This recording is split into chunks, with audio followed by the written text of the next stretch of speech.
يعلمكم الله والله بكل شيء عليم. لا إله إلا الله استجب لنا.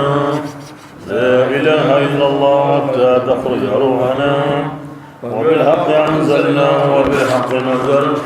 وما محمد إلا رسول ما كان محمد أبا أحد من رجالكم فآمنوا بما أنزل على محمد رسول الله صلى الله عليه وسلم. اللهم إنك أنت العفو وتحب العفو فاعف عنا يا رب. أعوذ بالله من الشيطان الرجيم. بسم الله الرحمن الرحيم. لو بسط الله الرزق أغني الله تعالى كم بيني ورجعنا لعباده يكم سوداني لبعوا isu ko ngende ni fisrini munyindi ولكن ngasa Allah taala ينزل aw war yamun yang kandini بقدر illa ما nirai يشاء la nirabe agada ken kanu kaza wa alamarin innal insana la yata'a ar-ra'ahu istaghna almarin na wari ibana ubani aw fisrin ayanu mo me fasarna ay ga tire anda gudi be su kama be su fisrin udana be su qerin tageni kibe Allah ma onyor de war jarendi ko la hini hoy o su ganda kita duna o karne mine ko mbaka kiyenga koda ko ma bu kiyenga awa kebrenga honda brene de يعلنا بعضهم لبعض السخرية ولا قاجة ميدا بيسون بارغيني بيسون أنقولين هوانا كيف نقولنا أتغي حكمة يواني قل لهم ميمغا الله باني يعني قائم بنفسه أما تقولون أسرين تموتي مياي الله بانا أسرين تنتي دويا نعم har ginde ki gamanya wajibi Allah kama arakenya oko na hansa buda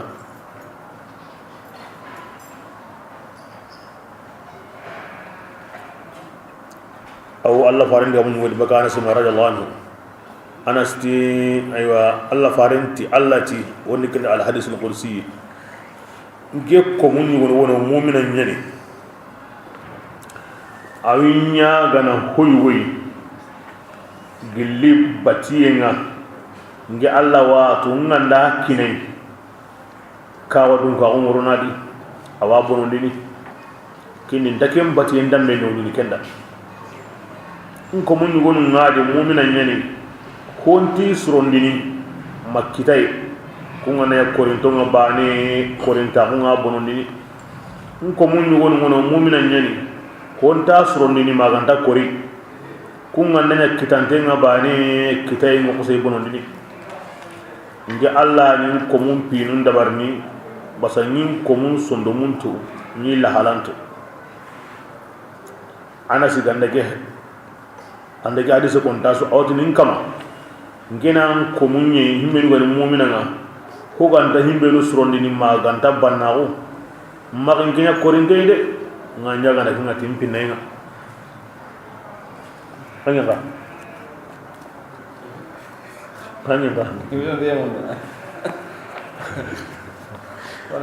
Dia ko ni wadu ba ni gese ngena tume yaso. Dia ko ni ana si ye ni gara ko. Dia bi na ko si kinta sere gara. Ya ko ga ba. Jaga ma ya no.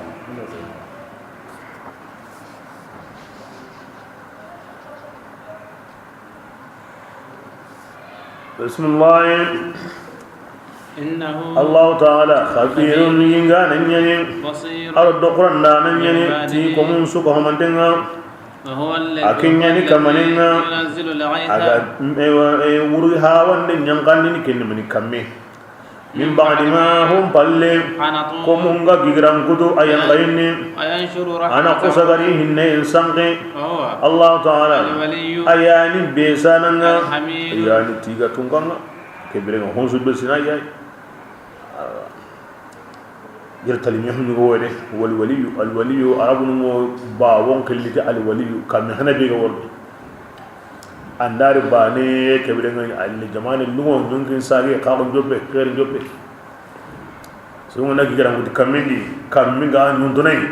wali da ay gara itto be go aw kin nasabana ay gara ken kriyere yonde one meti gana wade hulane woni le danige sanjido kala sai danige sanji aw re tani bawoje Allah tigan danige sanji ngani bawo iga kharinga beni taga honu sogranga hinsu jongini mani bawo anda suro asro ona meti gata Allah ti ikiyani kinga paska baki ikiyani bismillah min ayatihi aw billi Allah taala ayanunga khalaqus samawati akinye aw kamun tagandunya ni aw mun tagandu ama adi hongo gilli alla la ni ndaw manjonga agara ko sange kamun dongunya ni min dabbatin ni hongarin tesu وهو ya Allah taala la ayani la ni yananga asuko hama yemma ni birakibi aganda qam wo honda to ko halle kawma en ko ta la gara ko ta yawmul jam'i anta to ko halle so menino ama asabakum atihim bi gandang kum silamu kitab musibatin gilli kitaho ya bima ara akata to honye kasabat awas aydikum kitungara ken golli an jino bunyan sigi masibanga wan kitana golli nga ho gabinya na tikitenye ya sauna gara ken golli ya na ko ga himbe ndan kitani me abateni wa yafu Allah yambene an kathir baka ho gabe khamaga an ho gabe yana an takim masiba kinanga dunadi la garaka an ta jino bukinanga parce que nesinyani an gandandu tanga jino bu khorunga iwo jino musanunya hananda in tagitani bu kawairama o kebirenga Allah sirin mu'mina Allah mu'mina munda kena mu'mina ba ne haqqi an junubu ana buwanga ti masibaga an junubu an dandu mo to junubu khorenga ana ya handa bismillah ama antum adi angum billa kapanu ya ti mu'jizin alla kanya yemui ago munyendi ama min waliyin amanya gilli aywa be sana tindeya lakum angun dangani kingan alla tanai wadi mandana alla ta min alla bana ayatihi kiya wa asimaidi o kibringa serebe gande ga alle munyimmu ado khifaru kum masibanka e kun kalleni ni segendi wala junubun takunga junubu kulla quhle junubu manu islami gananga anan junubu nyanki junubu gantanga anan segendi kata kamu gangauma kata darajanuma ibrahim islamin kota burentadi Allah hala burentadi himbe ndan kita awara Allah kamata ngara kinya bani andurun tabakadi bismillah ama min ayatihi aw gilli Allah taala la yindagu manjonga aljawari kure urun tonyani fil bahri sappeji nunni kal alami daru gilli wa ko gilgillu mo gomme in yasha atiki Allah gan ati Allah taala ganda kan yuskin riyaha ana hankun siginni yadlalina hure kesko honde ina lagari isabatin tengani hanin kamma inna la kafi ayatin gamewo ku kombonu ni sabarana nyangi biya sudangani kingani ku fandane o ke mogoli kire mona di hule nuti mania hanke nandi voile ngai voile tay kembane hele ja Allah gadi hanke hon suna hanke nyamba hade sisa huru kube awa voile gantiya asurunti hanke taga honsu hanke ina andi gandi har biki ga wanju bandi botu be ga wai hankel don de kembo tay angara sutu bane biki mo joy Allah rotu ndike ngana ni haron tatu jaw hon suna hankenya ba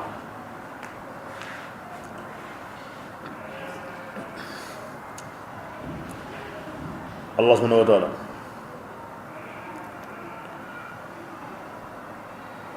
di masiba awsren sigendini يقول النبي موسى عليه الصلاة والسلام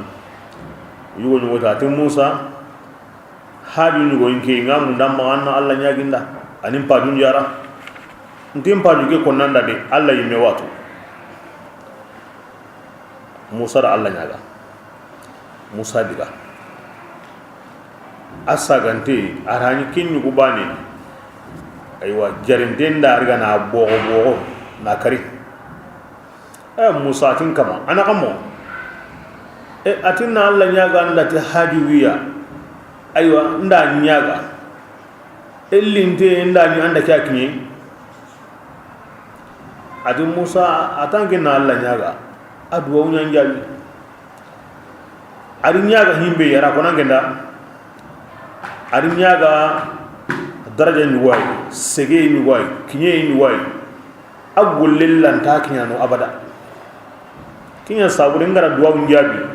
nda ke masiba warai kuma nyaga way mo be debra ke masiba unya na da soniye kace an kata kin daraja kitana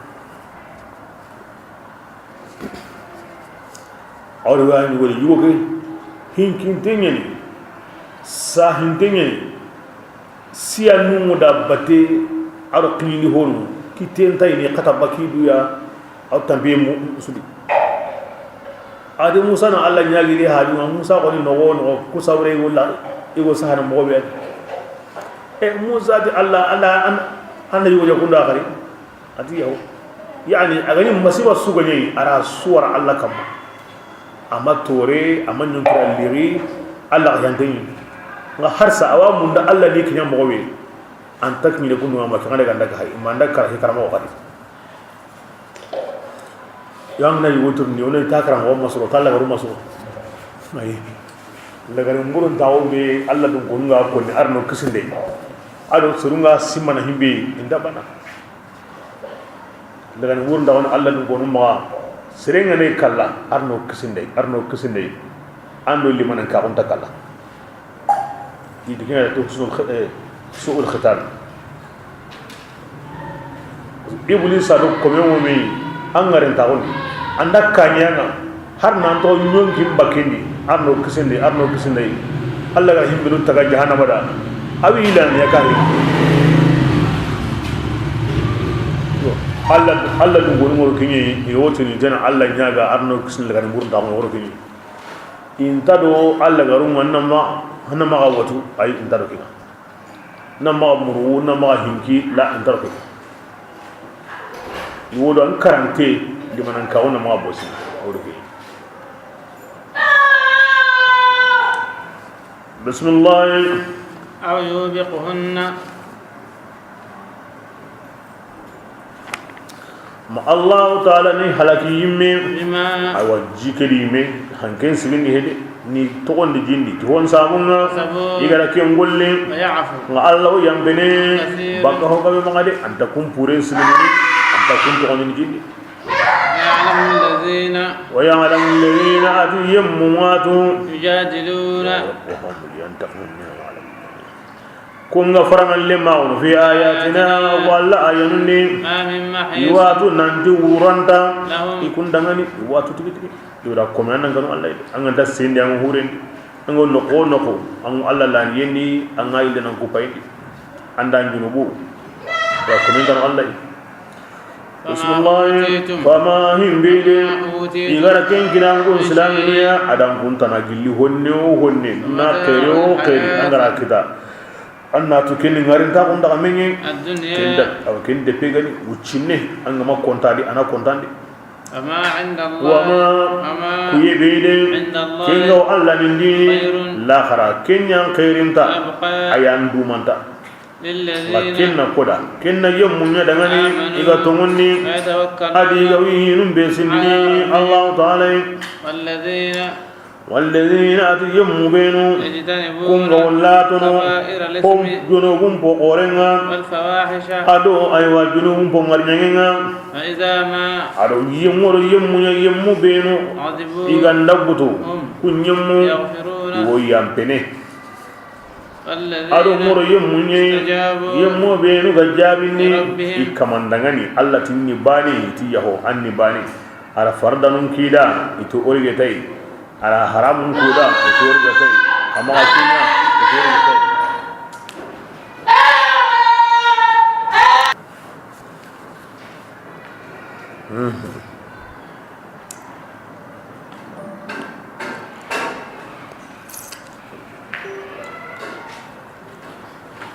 bismillahi wa aqamu salata أقاموا الصلاة balle ira sallin dumandi وأمرهم kebire ihinu maido mena ashura kenni me shawarin denga wa yunfiquna alu yemmu bini go nafaqanni gilluhunga igari warjaha kenga والذين إذا أصابهم البغي kunyemmu tunyamundenga ndi kita هم kuyemmu ينتصرون kebirenga anna gamni awa wi itambomba re tukana nan kampekenga وجزاء سيئة adi tambo tuwai ko guri bane tugaru سيئة ko guri bane مثلها amme inta danginadi bimme bugunendi kendi me anga digambure bane ko digambure bane intanya hille bismillah ومن nga yemme be igaram tonya anga yahya man tampon tuga aywa tambo yahya palle gari anda kanu yesurondi andu adu menawa فأجره kun kuma baraje على الله yangono allah taala magade إنه allah taala لا يحب anta الظالمين bakanu mundade ولمن انتصر wala man ولمن nga yemme ngade انتصر agari tampon tuga بعد ظلمه ngundem palle nya halena tonya ari tampon tuga فأولئك ati ku tambo tuga من سبيل junubu daga killenda tambo tuwanin kana kamade hontanga hono junubun aw baragen tada nga hontanga innama sabilu annama junubul daga killenga على kemo الذين yemmunya kamma e woserun tonya يبغون e wobaka serunga munyindi بغير الحق nani hakke suntadi indi hakke sunu nakum pakke mununa kahimata ati أولئك kumangan kutuburu لهم عذاب yanga ngate wo kudangani عليم ken torantenni ولمن صبر wala man ولمن nga yemme ngade صبر kinga sabari agami tambotuga وغفر aga yampe إن nan ذلك sabari nan yampe لمن عزم الأمور kiyani hinsobenga ومن wali yemme be يضلل الله allah taala gara ken وما من sankunni ولي kebirenga awa besanda allah komo sankundenda allah nya hallena sankundi de wayen moy wa koni akuma kun kama nun tiga kunni ko ne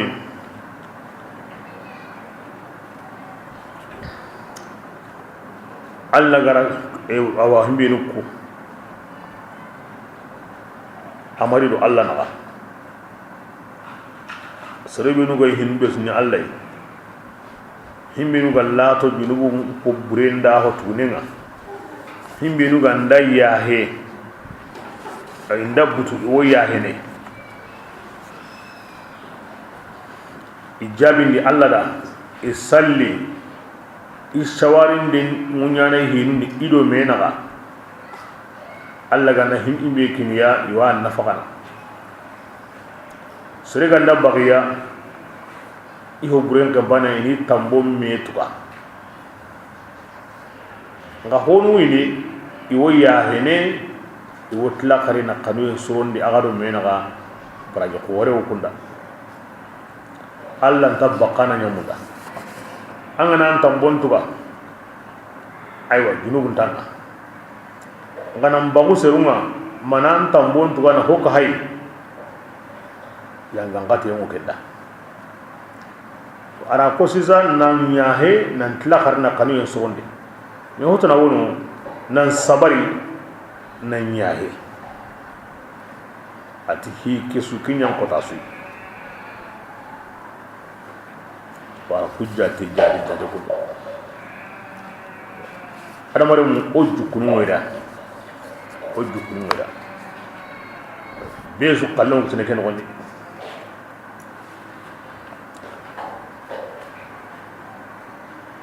aw sawar nen ko mi ala gana sawar nen ko no kusu awa ko ne khalasiyemu ara surunu wati ga hina dunami bonondi ijabindi ikamanda ila sallin dumandi ati amruhum bainahum shura ido menaga yani ikhlas yemuro menaga sawar nen ko ni me sawar nen biditi hinga na giri andu bosna me sawar ay serenga na khalasi kuma khalasin di anda kana sawar anta tamini anta kanna anta lono kumbredi ini allah kuma khalasin di sawarnen bi sawarnen koni o garantondo tamay dondo nambarando akan taw ti sawarnen koni e kuna ya gabonna ti bainahum ido mena kondo mena angani aram ko to sire ni wako ni ibenu go kundunga kebirenga sawarnen ido mena hari Allah sallallahu Allah ko tana wa shawiruhum fil amr kenda ni ara sahabun ko ni ma kuton ko ni sinuyen ko kebiren Allah fa iga kiye ke mo ni keta ishawari o go himo ko ni gem ware shawar den piti ko mi osuga ko ni mowe shawar ne mbala piti ko mi osuga se mana mowe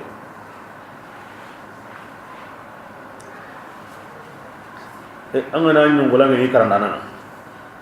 rama karawar no kace ngade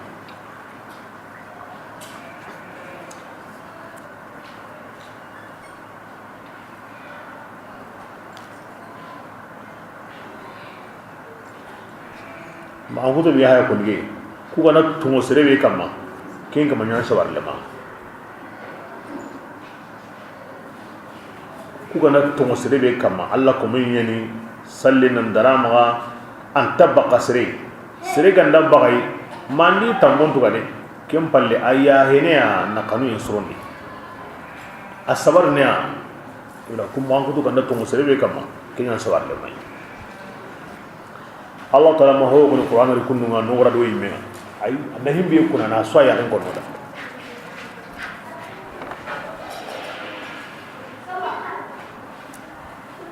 kuju kuna ngani laksin be mani himbe ne helaksin di anga de gen sawari hina ke mosono Allah binta darama salim binta darama antaka na Allah au baqasruma himbe na honya wa me tamutu kanani anga dagin ko nan sawara ya ko donc Allah gana saware ngon no ko ana jukku ñu wana ko ne ken awtu bayinahu surna ken fam mo sir bismillah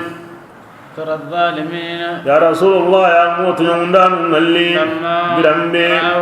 يغرا ينغان قتي نغران غري يوتي هل من سبيل يلك سكل هو كتا ساغين دوناني يا رسول الله يعني ولكم بغدنا يوبلني يمبين كما يما ينغان تنني للي لغن تاغنا يو كمان يمبين باي تياغيا يا غبي الله دنغني منكي فدا قال الذين كم بعد الله فاري أنا أنك هنا اللي إقارو قنني يلي دنا ساقي كله يبين باي يورونا دي يغني الله كتا بسم الله يمنا جامنو كنغتمني يوتني كسار أنتونا حقيقة كني يمني إذا كسار يمني يمكننا إذا كسار يدونكونا لا ركودنا كمين كسار أنتني مي أما هراني مكتنا مو يمبندي أم پردي أنكاري أرجانا أم هورل عيننا أم خدمان دارنا كمين كسار مي إذا أنتوني كبرنا إما كسارنا نعم تقولني هذه تقولنا يعني كاهرين يو ينغان قطعيني كندو من دني وما من أولياء التي أما يقلني ديمان داني كان لهم كنغن كافر دغني كنغوي ديمانا للي الله تناي هذه يمي بي الله غندكن سانغوندي أما يقلني كندي كليا الله سري سانغوندي ندي نانتاوا بكا garen kilin de kata tongu kilinga ken takanya na Allah yani kandan dana yani sankunda na haqiqan di Qur'an la koy no ko gabe kande in sabunu hari daru inda awa ki disrebe da asamunta muwa inando shaytan do gide banere samunta on sabunu ara ko ni kande in sabunu ara ko haqiqan di ayani kandan dana yani sankunda na ngabbasi he annakum yakri kandan dana annakum yakri sankundana Allah yimira ko mun kurigin bismillah istajibu adukum an kunna jabi akaman dangani de man tibani yani na batu kajabin di hon kane kota gaworni sagandamta ke kota dangani gilli Allah hinunga de ke mojo kallen kota kata ke pakati annan sagede Allah nyimi de la kota kata ke Allah nyimi de amanya gilli tuburaqya kenga kome dangani ken kodanga utandenta kome dangani ken kodanga de nanti ke bidan nin sagonya andanya mo be ke bura kawim ma nganda tigidi ke bane mo kisini la ke kodanga manya ndano de ora ko daru ansu hununi mo sehne manya takendi de ma kon takendi de Allah ko mun ko Qur'an de an kama nyimi de kata kallen ko tan bilaga worni kata lagara ko tan bilaga worni an kama nyimi de bismillah فإذا عرضوا gilli inda balli ababaki kama nyimi ndemma ya rasulullah wa man parinahu ibagandini nanya tangandana ide orang kiya anak nyani denya إن عليك البلاء كبيرا كنيان دينغا كي إن عليك كو هندان كن كما ما غندك كنيان دينغي فإنا adi oku tunggonga إذا أذقنا الإنسان mirande onda serine temundi lillo tungaunga awa hinne ya modaku na sahani na sagunyada فرح ana kusaga nyali awati ken kuya فإن تصبهم سيئة lilli musiba bureganda immeme بما kiwon sabunga قدمت أيديهم itungara ken golli فإن الإنسان anna sirinin pogabini ananya fisirin alliya anta sirinyana kunduwa anta sirinyana لله kunduwa ملك السماوات angana kita Allah kufa andan korni anna nyaga na kuma ganga gunda watsu dukkan patum marande mu Allah dangani يخلق ما walarde arungin tagande mu Allah dangani amarande mu Allah dangani ira kamundo munyengan Allah kebe hoy Allah ho tagana يشاء agara kenta ga yang kanu ndimundi ayugo ma ayagare ma mana sey me dura gonto Allah ke dabar yahabu inatha Allah yana linyarun kinni yimmiya agara kanu kendangani ويهب arakin الذكور min gabinya yuko mosenu masalan nabillahi awal lutu hage amal lenyi wokita ya lenyangare kite bi basiya Allah ko mosurun dangi andi bi nyumu nyani ni faru nyani amal lenyi wokita am har bani ya ami dinam bonondi ami hora on bonondi harun yana bi nyumu nyani annabi Allah ku yini ويهب الذكور الله يانا اللي نيغون قاكيني يمن دغني اغرا قانو كندا اند من دانغي او خيفار دانغي يرمي اسو كومندي ابراهيم عليه السلام يعقوب عليه السلام يرمي سيو كبرنا اللي نيغو كتاي kenga nan faka ni nan fusrendi nan ngara dunai aywa nema nyani akini sirunga nya alibni munga nya kifaru ami ko mo ganga bonondi ami hora mo bonondi bismillah أو يزوجه mani nyami me lenyu ngabo aru lenyu ngari ngabo komi o yimbe yu manke Allah sallam lenyu ngare rasukine agabe o kebirenga angana ka gaben kita o kemo goni Allah ku yini an wa ko hede يجعل من Allah taala yimmin qanyana awa burugaya agara kanu ina kenya burugaya lemme yuhe ayagare he ama sara yimme ande bu nyum nyakundunga khifaru nyakundunga Isa alayhi salatu wasalam lemme yuhe ayagare he Yahya hay lemme yuhe ayagare he Allah ko munyini Isa awa sharia gumun wadi Isa Allah faringa na bugono ho wutna yan saka kama honna janna gamni annabi Musa to sirebe digaren kin yake ruhullah kalimatullah rasulullah limin dama Allah ko leme na kini la Allah ko yani misalinga Allah wa den so imbe ko kudi asu an gani ho hondambe dunan tambindo dunan korindi dunan kamana gondo dunan pankama gondi aso and bu ngudo ke faru gudi yani misali ni koyo yani misali an ganya mo be bane simmiya an qalle ke men go widi honi kundunga yo an ken ta ken baka Allah ko kan kawo bismillah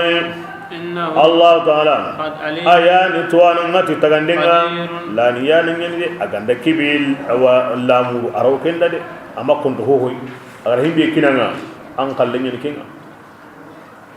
وما كان فودي عثماني التفسيرون كنتي يهب لمن يشاء الذكورة أو يمكنني لن يمكنني كمبي إغرا كانوا كندا الذكورة أتألك للأهد بلاغ مو كن فهم تألك للأهد يعني الليل الذهني الأهد الذهني وهذا مر من بقرين قدومي مغوبي kinyini sireganda sikati yakan sigindengo bane aha karengo walla kamati yubenen ngeje alkinigele ahri zihni wa sireganda tu yakan sigindenni bane aga simmene himbe holoy a kenali ni way oho ti alla ti kembe hayam pakarendi de anda sabati kana kinanga de nan digila baranda kesimma kema kinanga de ane ya yagare kai mena buwan kalleke awa amma antoro go ikana kinana aga ya yugo hilliya aga ya yagaru hilliya aga ya yugo do yagare ikana kinana wa gama ga suro yime ga anya duro nga wa agrikani wodi usman jamanin ke tafsirin po gadora buwa ya kama jamani ke tafsirin po gabe islam baka kama so ni ngin tan ko so ni kin ko gabe islam baka kama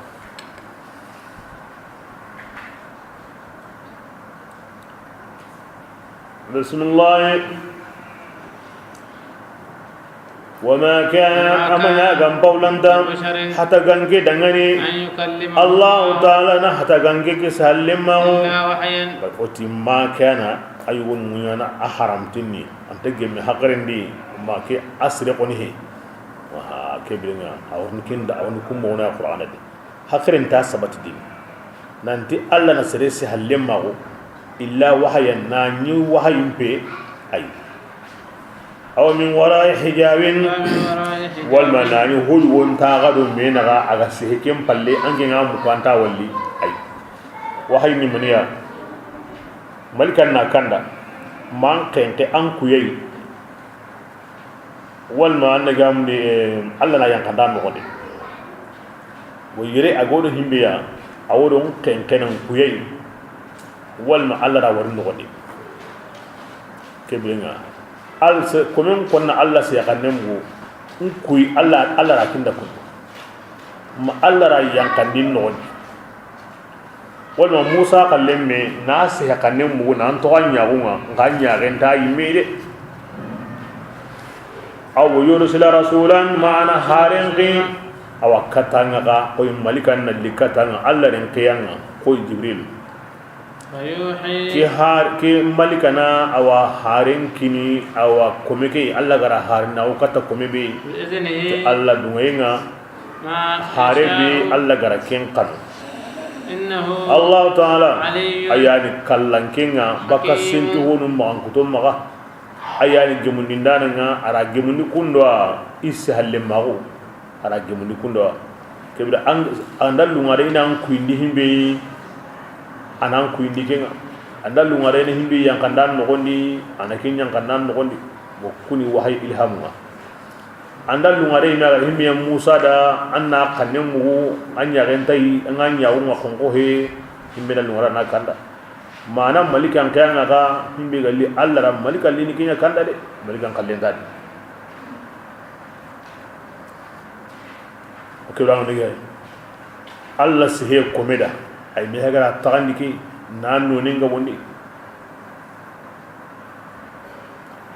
do ayire babu qore woyre babu yuru bantawire mo sire adun ko nunda bismillah وكذلك كبرنا دي ke mogo yani أوحينا agar harenya kata kutunga mogo bede ora wahaynya ke mogo yadi kata ke mogo lem kaya روحا ora mani wahay kata nga nyonki nyani ki nyonki mani qur'ana basi qur'ana wosundumu abi ngarindi من أمرنا gilli o ya mariyenga aronya na yimenga ruh ko nyana sayyidina jibril ya Allah da akri qur'ana ga ruh tuna ruhu giri o ku ya mariyenye katanga anda himbe kanda o ko anti kununga kusuni makkan ko ndiga men sagande parce que makkan ko ngontini ti o yimen Allah kallemu man malikan ki ka to bi na'am awnyana ngakandali Allah ra anya kata serebe kenyi an ko kallemba lunga da kentanya bismillah ما كنت ya rasulullah yang kemani anga dadri anga ni tuini wahay ke kane himbe gan qur'ana kitabin amma yatu ولا ليما himbe gan limanan ka on shari'anunga arata gumancho amma yitu ولكن ngasa جعلنا ko kuda ke kitabe ke wahaynya norunga نهدي من o yemmen kandana ke kitabe ke kawmandenga ogara نهدي من به نهدي من نشاء nahadi man o yemmen kandana bihi ti kitabe ke ogara ken kandain kanu gillo kamanga فإنك range mawlamin ya لتهدي anwo mukallafi be su kandana إلى صراط katta killeya ken telemundenni khangari kille telemundenga siratullah alla killenya ni kille telemundenga alla killembe له ما ma في allazi alla kebe lahu ma honsu adangani kenga kamunundi ar honsu ada kenga munyendi ataga ho amara ho akome ألا on kama wadi allati oda zama da lati kyani kandan da nan iganda sirbe samdi fama lahu min sabil kande killen koni ando kenta harbani oti haqiqa min majazin di allah yimira ko munkari kandan da nan anya andai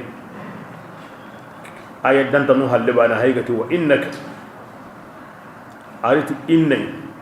ladi wawu fasila wa ankin qahana de ngani kandan da nan wa ankin qahana nunu litawkid na qutli na lati kafu wa damir al mukhatab minna muttasil na tuki muakkiduna ke hankan ngada aram kanni ke jitande ngada aram kanni ke kone halle amma ti tahdide ati la tahdi aru lamul li tawta'ati wat tawkid wal qasm nan tuga kamma na kotondi nan kura wa anken kade wallahi an kandandi e Allah yimme kuna tikebeya na kotondi ta aram kannen kotondi hinuma nan di serebe o kenyana na ken kamanen khirken golle nyana anda diga mure koni anga ti Allah farenda alhadi tanda diga mure koni ayo gindi Allah gara diga mure koni anda diga mure ko ginda angara kallin ko Allah gara himbe ko ngira mana tunta mana tun kangena ro kenyi amma diga mure ko de kewira kum mo gondam bun nakarenden do idiga ngabe anta da ko himbe ken serenga aw ken serenga ila haddil istidram bil ayat al qur'aniyya aw ken serenga kata konkoy al halanga to qur'an ayat ando qur'an ayam ko ni ganda me konko kilendi ayo amo kenne de angana ayam konko angana qir'an kenne angana jahana warde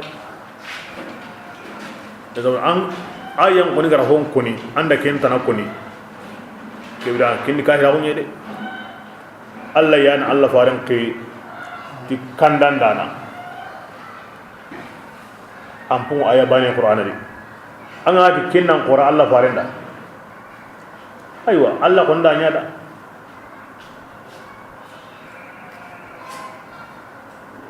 dawla kunna karnde ke mo sirnya na kahiriya الهادي إلى صراطك المستقيم الله يمانك انكو وإنك لتهدي إلى صراط مستقيم siratillahi ati mawlamin anke mo kandini an kandandini mukallafi besuya katta kille qore kille be telem dengani ken kan kille alla kille aswal fatiha ndara ke yakon bira ke bagara ba salli alla farin kama au kun alla farin himbe gani agullu ngani kibiya kuma da kenya koni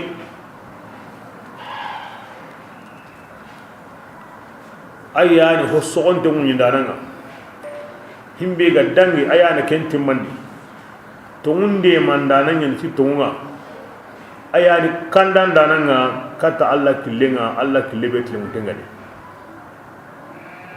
ayam baygara kinya ko sal fatiha kote suga wadi ma sallin kamangara kiri Allah faran kiri ken to ya ken to suka mande Allah faran kira suka mande Qur'ana de angan ta tawatur ne انت الله فارند الفاتحه الله را كركين القران الخاتم الله را اخر الله فارند كره القران ناصر الله فارند كره القران الهادي الله فارند كره القران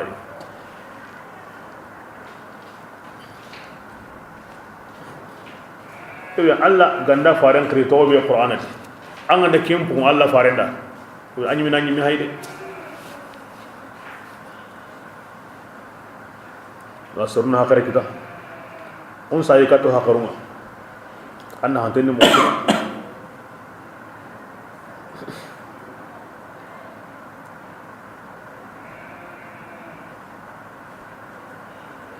bismillah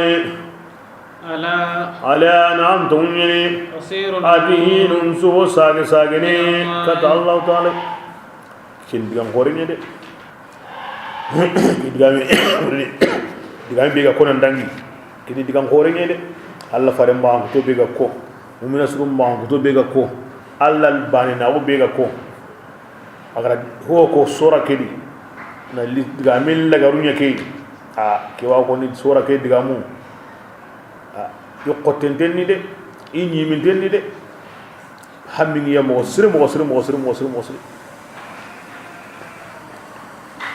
kebra aga ne ke modi bas aya kedi ko gabi an ko di rakamun ko na munyen ko himbe ga yin woni na kenko kebe andai andi hinsu sa gene kata Allah yayi hinsu ko mantendi allogo mo ataw mo kebe nga karienta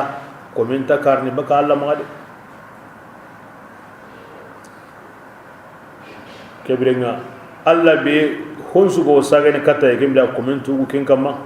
agati oni jabi wana jabi de atoni jabi kata oblaga nimsi wana jabi de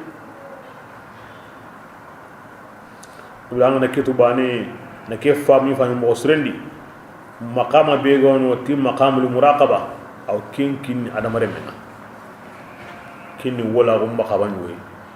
ngana kinno ko fam mo sri aw kin nan bas anga nyime kontenya wali wakati su nam patagi ngari wakati su kata koi anta gandana am marandana an kama Allah subhanahu wa ta'ala da muraqaban ni maqama yayi Allah mundan mo me hirni kenya di mughsir sahal wa kun bun abil jadi adi gappe ni goddo mi bini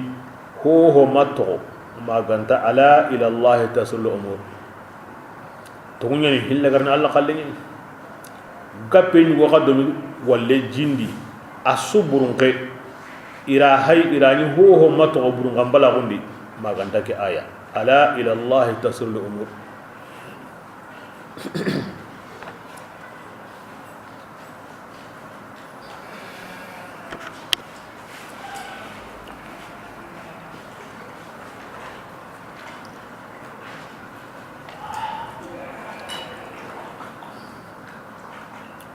بسم الله الرحمن الرحيم حميم الله أعلم بمراده بذلك والكتاب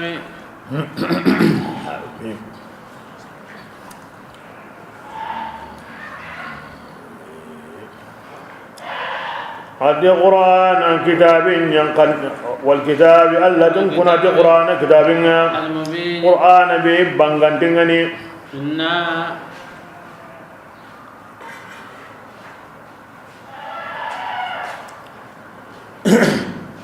أقولي قرآن أصل موكاين دينا كاين يندي إن بيجي ألف لام من كوي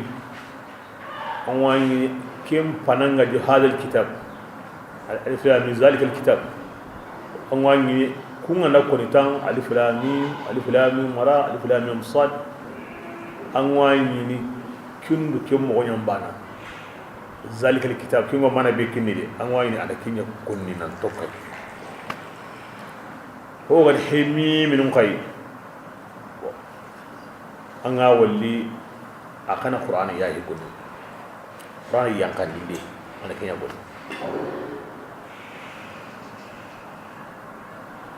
أنا أسون موان قاي أواني أسو كم قاي الفلامي منو كتابي أواني كم مانا يانتوكني كنا hemi minun qur'ana yankandi de baka allah wayni kinyan tokki ke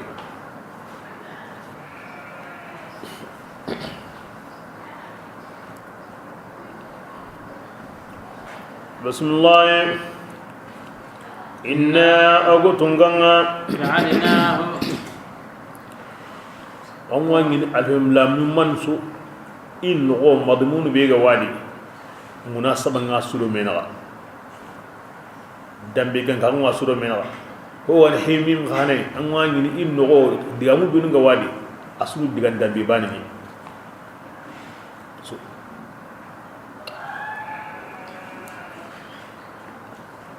bismillah inna agutunganga جعلناه boda ke qur'ananya عربيا qur'anan karampoya عربيا nanya arabun kanneya awosini an kunga تعقلون awan haqqire كسلمني تنزيل يني بقرا ينقني جعل اودانيا يعني ان تقوم الله فارنا نياتي دويدي ادا كتي ينغلا مودي اي همي ngana ko bani awas sabati dina ti kitabe ke yanka baka Allah makan ko ngati kembe mako bismillah wa innahu wa anna du ki qur'ana sabatin dengo أم الكتاب kitabum madide sahandum mawono kinni Allah wala hatangante Allah subhanahu wa ta'ala kebrenga qur'ana sahante mo kindi kemo odi gilli asenda sahabotu asawatu o kemo odi لدينا akom Allah ga kuna qur'ana na koy qur'ana ni ke digamenyi konti magahimbe ga qura ime digamenga iga kunantai aga da makanko kinu akom Allah ga kunati nyimme Allah digamen ni Allah ma tun goya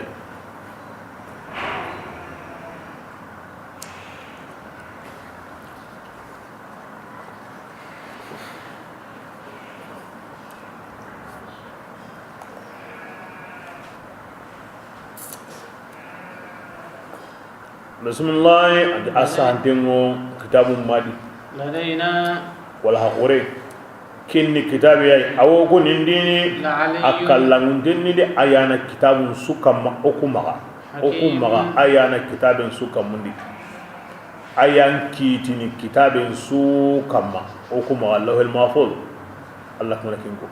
adi indana ay antaro en kullu wi ke ma kamundi imew taawuno wala ki magano la allah la ko malikanum khibarendi indana ati qifarun khibarendi indana ati arjanna khibarendi indana ala ko awa allah kum gabe khibarendi awti indana ay kun mun ngotin kabayde kan indiyatu makanatin la makanin o ash'arun go aqidan kinyi aqidatu ahli sunna wal jamaa kinni kinyi allah ganat indana indiyatu makanatin darajan yani adrajannan qora okuma la makanin dingirampe okuma allah qora dingirada dingira ngara ka huma me bane o kuma kinni tagsimu ye kimma o kuma an kenda Allah ya hadikan kenya kebe Allah gati hori ken tabana kona hakar lan ka huma me na taga hon ka huma me no kunyu gon Allah kana ka huma me kibya ayan famu yendi ash'arun ko ma kendo kenta mekta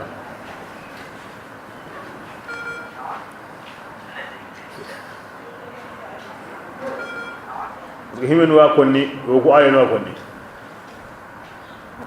Allah di kitabum ma wo kuma kibringa o ma kibira ona no kuwa o taun no yi o ko Allah sunu ni kenda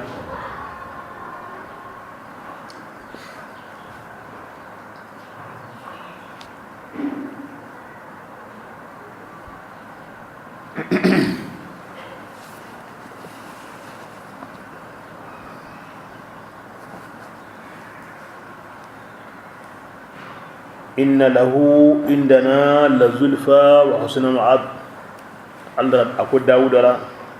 أكو سليمان بسم الله أفنضرب عنكم الذكر مكانكو كبرنا وانا واجن دين تيجي بكاغيوا صفحا نكامل تيجي نديا كينيا لا غدوا غتي قرا كينيا غتي قرا كتونو كينيا لانكوندا kembe taga bani kenna li serga mirade ya mari yendo hatan den tare adamare minda nan to tan sagonga ta bismillah in kuntum an kunya siruya musrifin aga dagaran karade har kamane maga waragai agotni qarakinya kama kinya kace kutun tago al ibahiyya kebla an kun dikinya nyawa la kentanya nade ودناري سيزا قال كاي بينكم مغسل الإباحية الكيني مذهبين كون سوى جمس رندا مدهم يجمال نواني بلا مكان كو هي قربان دانا لا كما برونيا هي قصب برين سوى بين بكا كي آيو كون مكة وغاتي كبير كندا كالي مكان كوندا man na fi go waro ko bati ko taso Allah ti gunno kara kenya ga make amman to ko mo wondi Allah de kenya Allah na ato gunno kenta nyana de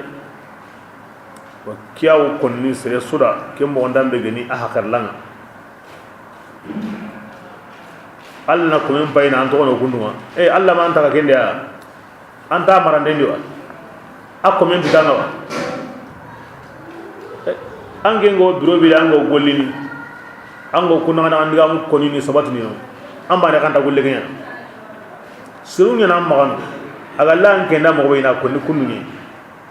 ina sahana kunnu ni ina bunni ni dunari na sanki angin sabo kay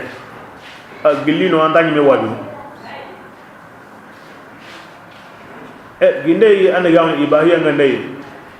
nan di sawatira way ke anni khatono nangori ke bugoni na jurumu aga li sere wela mo be anna yakunu anna am pakar lango mo be galanda hurriya ta'bir asu garro hange na seun tono aga lira mo be na ko arajonga tilinga ina saha asu garro hange aga lanke ngurgume da mo be an mani warake anya anda ngori ngana nyibe khotana wi wutunu himbe ga mai gallan ke ndan kuni wo kem konni ke kallake in ka wal hurriya ta'jurun tan ibahiyan tan haqiqan nan tan ada marbe nyam mo anna galle yadi kebre nga to alla galle ni anna kisi kace ni hilwai alla kace ko ni kan tan kan nga iblis kace kan nga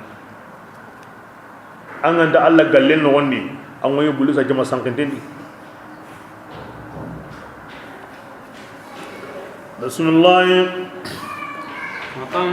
nga wonta ya rasulullah wa lakum barina billi annabi nimme baniya aw hanandi annabi bi ga tag hanande Allah fare bani an ga babani asutin mani Allah ti suna kenya koni bismillah ati ho mai aga woriniya billi annabi nimme ya ma ganda surunganya ilan ngini ta pahane ko man kalle ke mo walla fare ke nam butemura أهلكنا ولا غير هلكين وأهلكنا أقطن كم فلكين دي سرويا أشد سرو بيغان قدو دين مكان كونا بطشا يعني المهلوك كم كان فين ولكن قوما فأهلكنا قوما أن قدو مكان كونا بطسا سنبقضيا ومضى مثل الأولين كبيرا حنن قلمي أو كنيان دون كرده كني مني hana bega halagi hillandinya kemmo gondi sikaninya kemmo godi ko hingo kemmo godi Allah fare hilla garu tigante awanda an surunya da an sahabanu kin Allah subhanahu sire ko burin da annan simme Allah di hanan kallemme to yan giran ge golle himinu garanya nan kaso kunya kammo ginde ga kisi an gollen tigante ni ginde ga halaki atono de بسم الله والله يا رسول الله أنغنا مكان كونتريندي كيكا من كان كمان بانني aga tagandi kamununga arumunyanga ni gatan dangan ki njabunni ninda nanya na kamun dongen taga ngan honsu to ananga kini jabunga kini ko Allah alladhi kini digamenga Allah yimeda ka hay ki azizu alimun koy kinya ni kamanenga aramunyenya an kundangani baidoya ara killunya an kundangani awamunyenni awasinan kunga ana diga kataga hajununga debi nogondi debendo debe jamando jamane Allah na kinkina gai wallahi baido bambado leminen pinsuwadi munyen kan kemmo gai fakulu fi manakibiha wa famsuru fi manakibiha wa kulu min rizqi anna tere munyen gombundi anna warjagani ga anna sigindi anna kummen sogo anna lelundadi amanya mogobe nandi aranta anta sogon aranta lelini aranta dambini aranta kompesini na maya kin na ken neman koyoyi aranda kunu go wari an na digona ngatunu a jasu gonyo na kya mai duguna asu gide asu koche honu ka su sen kulle honu ka su lote kebran an ngatunu ken nema be ga kinoyi no ko koren kinoyi oro hajun dabar ntikena kille nema hore ya sawar warsu Allah ko ni nema nundi ada mare mu debendo debennaga jamando jamanin naga deben no gondi kille ni nema hore ke sawura Allah wa ko ni oda ande nema nun ko noda bismillah agenya ni kamanenga ma ayi ayan kadijiya bakata gullenni tillanyirai ansharina baldatan oda deben ngarini tikenjiya kengani dewe karandenga iwan kumbaka kaburundi kemo ya di makanko munyen fundi mowode an kunta ngana karanta wundini wakeni wundi mo ngade jimorni tillanyirai anta jogunu ago munyen kutunu ago kompon kenundini angana kaom pay wakati suka mebe ga worni kahi hode wakati be sohon illa hingo hunje barakatenga aw barakato Allah hingo jinna man denga angai kamen na man denni Allah hingo jimulle mullenga angai kamen mulleni Allah hingo ji hunje misali nga wakati kebe anwani ni ji worni kem ngodi bi qadarin sohon la hingo jimmo awartin kem ngodi wakati jiri mo kago bandi aro wakati jiri mo untabana iji hunjen tabana iji haten kama atawenda muroy antabana kesunya man sauda nan suroda ya sabuna wo simani ne woni ti wona tuida umma ya fasiringalle بسم الله والذي عزيز العليم ما كان كنت ايانا كمونو ينتaka Allah yimiwa kapai kodi akenya ni kamanenga aranno ni ngabentaga asususu anya wonno su aj'ala lakum ma akenya na hotaga ango adamare mu dangani tarkabun ago settekin kamma gilli jinni huren kamma sindi daban kamma ana kentaga gada nan mutu nan yuke mutu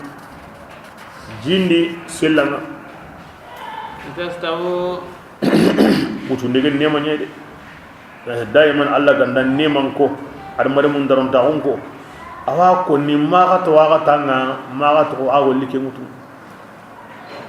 walaqad karramna bani adam wa hamalna fil barri wal bahr bismillah litasawu kudagan dan yurubankahu sidhum qoron kamma kem palle ana simme akaman nemanga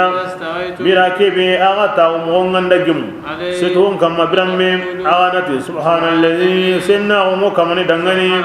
agara ke sidhu qaja oku dangani oku imme manya qaja ndanu ya lahu sidhu ke dangani wa inna oku tunganga oku ni yillani kata o kamanga o wasa wondi yoga kin nema Allah neman yen kuya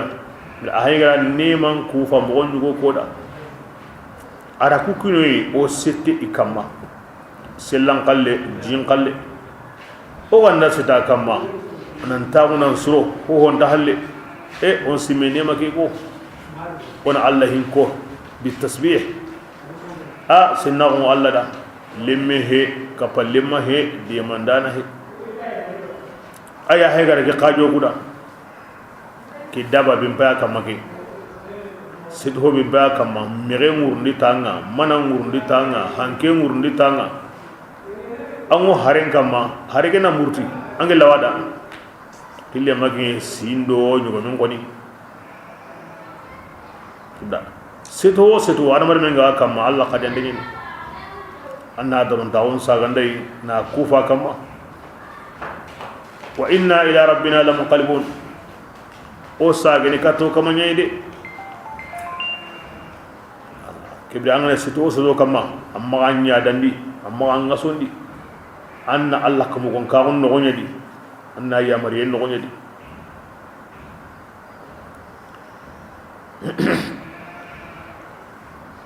kibri Allah hin konna no qarabo Allah sallam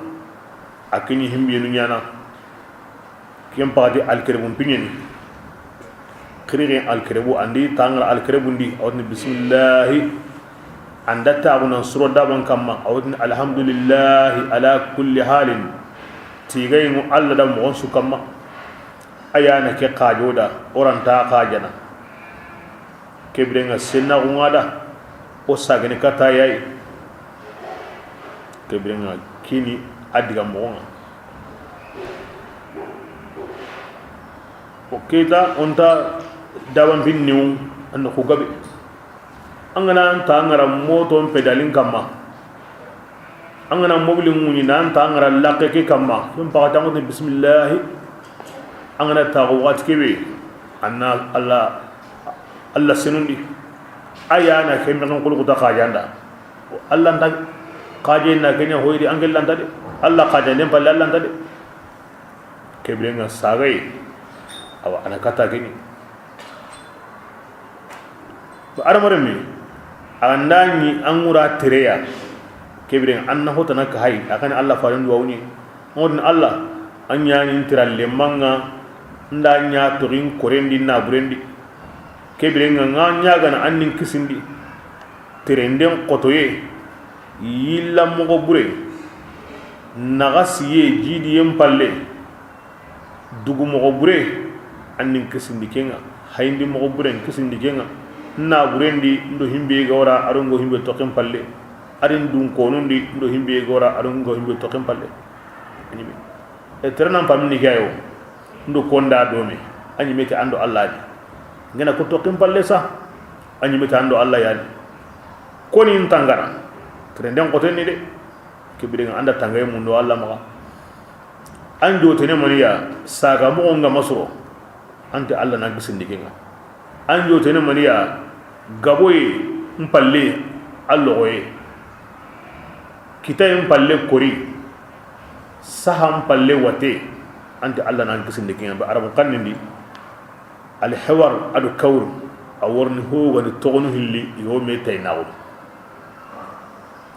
kibda anda Allah nyaga tikin anan kisindi hosiren su halle bunenga kibrenga konin tanginin korendi ahayni mosre anyi met Allah yani ando himbi gora himbe to koyre ila duwa on soro de kiani trendin duwa on sunna nyani islami ngana trene annam pakala to gedi angora dibe su sunna nyani annam pakala to gedi anga ndara mu kanentu ogara ko mo be ango kanne be to anga ko nikedi ama wajibi mangara adara kya wotuna qarana kento wajibiya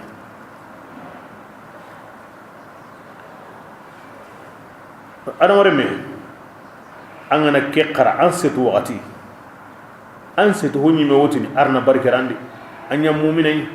anda likin no ndi bakin qorondi anda an kamanya maryam batu aw duwa nyana nda arna ampa junsuro habibe garangirndi ango setu hobe kamare ay me ke konni bar adam wari mi an taqaba allah in gonnin to kono kere yema ku wakati no di min ba trenden ni halaki wakati ngede trenden tan no de allah fare ati trendi qita'atun min al-azab di trenden na qomi angar haqqin wa kutuba kaya ngangatenga trenden na lu mo andan ni mo aga newa ma ange ma mo bede ken kamane tawran na li dina arange internet dambe ya training an new serra mo an kalle kan go no yebe di an tawunte kin na li dina ken da training an tani akoteni wa Allah nyaga ku waqatin fi qutunga nya ande da ba setana gabi wono urho setana gabi wono daba ngo kenne tanga urho ngo kenne tanga daba ngo kobini tanga pine ngo karne tanga ani mo yerne baka kama alla yorne maniya halaki huren setana gabe wono aw qosene aw toko jindi alla yorne mani halaki isaw alla mo duro to ku wati mi o an kamana himbe nya ara akoda qur'ana di Allah farenda akoda idiga mundi igollundi Allah ma ko mundu roto islam no Allah mi duroto Allah hingo ho wakati be akinya ga konanda nasrundi keni dabanu amma hure honu to qere ma angandaro kende amutni bismillah mujraha wa mursaha inna rabbi laghafurur rahim kindi wa ma qadarullah haqa qadrihi kata aya ngata ken konni parce que hurun pure nabiyu nuhu hure awa kyanya asigi honga kyana wuru honga kubra kinyen hurun su karamo me tang ndaro hure ndi annake koni loti allah ni hure ke wurni ayani asigi ndi ayani kafarananga ayani hinnananga la honum wala talaqi ogra hana be ko allah ken konni set hon suka hon den kamma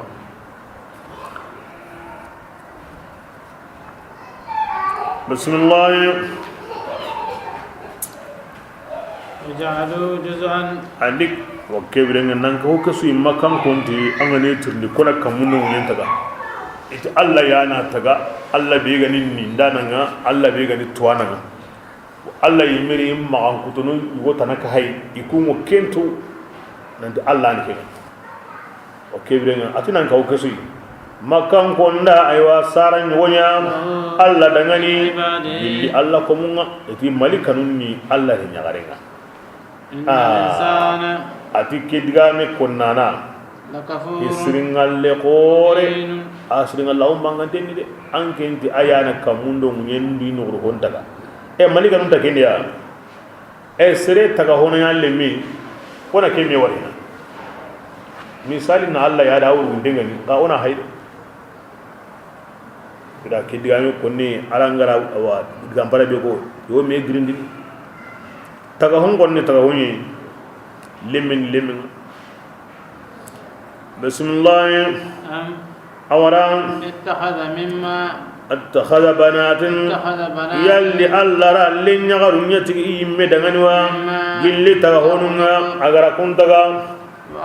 ادان كون قصباندي جلي نغونغا غاتون نكينغا كبرينغا ari taga honu be ganin le nyaaru mo atikini remenga kimbe ga talangunda ara kinya Allah kallema bi galla gada kini le yugo ngar hin kinan ngwa bas aadi an kene kinya koni bismillah وإذا بشر أحدهم illa ke digame konnanu nyugonu nyagalindi ti awallemme ya daraba masalan agara kinya taliya Allah dangani hingani le nyagarenga ke digame konnanu nanti le nyagare Allah ma malikan nare nyagarenga anda kida nanti iya ken sare ti yagarea zalla wajhu akama yagalaqin wakrana abinne binne suno sabu dangani kellem pabe kawimun hakamo butumbuinga himbe wanki yana ke modi ha anna tikin Allah kallenga Allah subhanahu wa ta'ala daiman makanko awi bi'unuti hinyugun an kun dakka palle mamunda aga duyi aga hinundi aga kapalle man Allah hinundi aga dalle nyagare munda aga ta Allah re mundi yagaru aga ta hare logo munda ago Allah haru logo kebe ma kinga ko ni Allah nda daran ko magade bara ken hakren dalle ni anga da himbe munda anyi meda kebe ma kemme dambi kata hotanai aw kilangul li ngare konna gunga anda ko serera an kundita ya kan sa ti yagare aya ren tirin te mo kirana aw aya banendi aw bakaserundi na togi bana o gari asimenya na to no kunu ngawa ndinga che minna ndiga kariya na ngar demburu ku hilla nyangane imbe wange ma ke modi ange digene Allah kallenga bismillah man yasham ati ikungo le nyagare nyana Allah dangani imme qawtini tille nyagare ni awa lemmeyi yanshaw lemme bega qorono hili yadi aw maganyetni tikellemme ghayr mubin ti anta bangandini fil khisami aw hari digamen paqatindi ti hararan tasse nam butte mura nakenya kun illi nyagare lemme ay na nyanke nan qur'an nan dari nan par nan taw anta lemme aw but anta lemme aw sorno serenda har nan sehina ngasina mune buanda aranta le nyagara ngina ngi ni le mena ma amul sor manda buwan har nan sehe na mona garaba himbe wanke ma ke modi anke ndikini Allah kallenga ja Allah tanke ma Allah ke kini ni me diga ngina i me jabi ni hujam bono en koy i me la halal awren ki hatta an ke honu hakarlandi aya nda ko sisa nan di lengo Allah na kinnisre an kuyin le nyagare Allah na kinnisre an kuyin yuwondo yagare Allah na kinnisre an kuyin boroga gunni mi ga Allah na kinnisre an kuyin yuwonda yagare aho honda lo Allah ma ko kahirun makka igawo mogobe adi go himbe konni Allah ka mona kinya sabe tarondi ni me diga men nyana i me golle jabi biden ni golle nyana i diga men jabi hatta le an ke ma an kuto wo honu hakrendi o kebda ke go islam so hakrendi le nyagare hiti hoy anga wa konni mogobe wa no ni kunuga jahiliya waqatin surun ju kunya namma ya hakar la nyana ngolan kembali liargo Allah dihiko Allah farandi durampiko Allah wala sallallahu alaihi digamedi Allah ganda serebe jarabiti kui yani linyagar akamangari jukondi ni yagandi ikeda kamane isumban arjanna di bire nyugono a hakkan go ko ni linyaru karagi Allah ganda kin serebe angari jukundi ni yagandi ako ngono arjanna di biri ngon wanda hakka ko to amen golle ngon warande de man sauda bay serungo kanin gen o wurnu himbe ke na habe o ken ara ken koda yaballe digamu be ngori lemmen khabaren be yoro ya ara sumbana di sede ganda kana len sire to anda gamun ago duwa be nyananda anta kutina kelle me yugo ngadi ya are ngadi igani ke kinni le yugo nga ho baliganu ima kinni ya anu allati ay sede tatu ire mebe imadi hababe an khairinga wa maka kebrenga krake hin yagaru kai kama ko ni sarana ni wono aduna khairinda la gara khairi anare yaru nya maka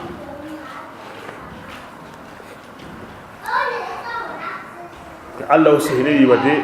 idga mundu kullumo me sogen mo we akonya sagani tarondi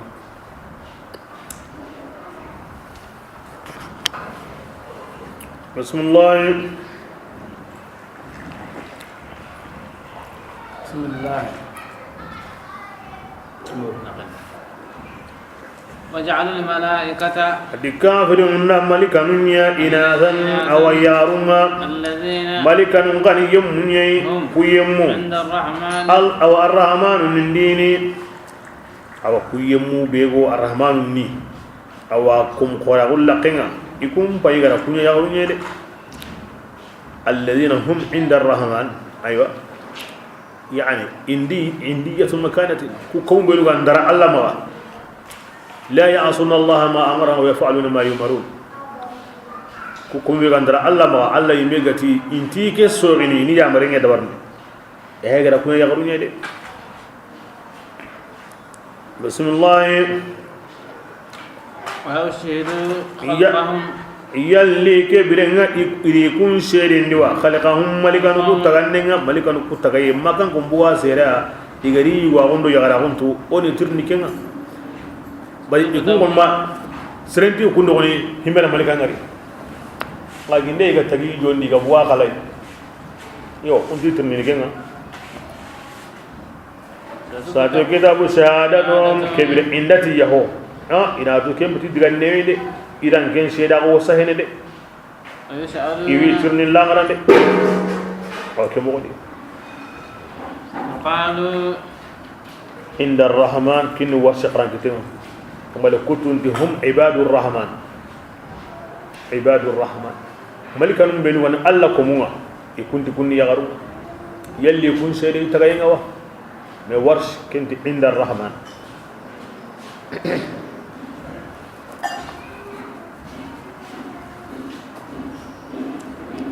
بسم الله فقالوا أو قلي كاهرون جميع غير مكة إنتي لو شاء الرحمن قلنا قانون ما عبدنا وين ملكا نكوبة نكمنية هو ملكا نبة كمنية وبمشيئة الرحمن أنت الرحمن قلويني كم ينا فهو راض بها الرحمن بكنتم وتي حكم ملكا بتينا كني سهتني بسم الله الذي تواغميا كدغامي كنا نلا تكدغامي دي نانتي دومي الرضا والمشيئة نانتي كنا بانا انت كنتو دي ادم ري موني كينغا تاغا هونو مشيئتهم رضاهم ko Allah ti don tabana magara difference nya koy honsudi Allah takundo yasha'u lil 'abdi al kufra al kufru la yardi wa yasha'u lahu al ta'a wa ta'a yurdi aw kutay ndo kahirawo awa kanunu ikomenda anya kutana anya kahiringa aw nyana kenga kebirenga kenna Allah butun dunia batiyen do tongonde awa kanuni komenda komen wonyana kenga batiyen do tongonde kenna Allah dumani komenda kenna koy kamane be gani ado kutun tabana marandana be gani aro marandana tabana marandana su ko mande am mara honunwa an kutana anti ga intadi iwan qosem bunu dinanti ga intadi la Allah ta ay kempitige im mara ho sugare qosenya iman dunganda annanya kembala Allah tanya imar ho sugari sagonya anyuga ohe iman dunganda annanya kebrenga kemureni akinyani al malikul mutlaq ayani marandana be akitum pilli wasantinni aya honi marahonga monda mesuri amaraho yillanan kuppay suntada illa bi mashi'atihi wa iradatihi fi mamlakatihi la yataharraku zarratun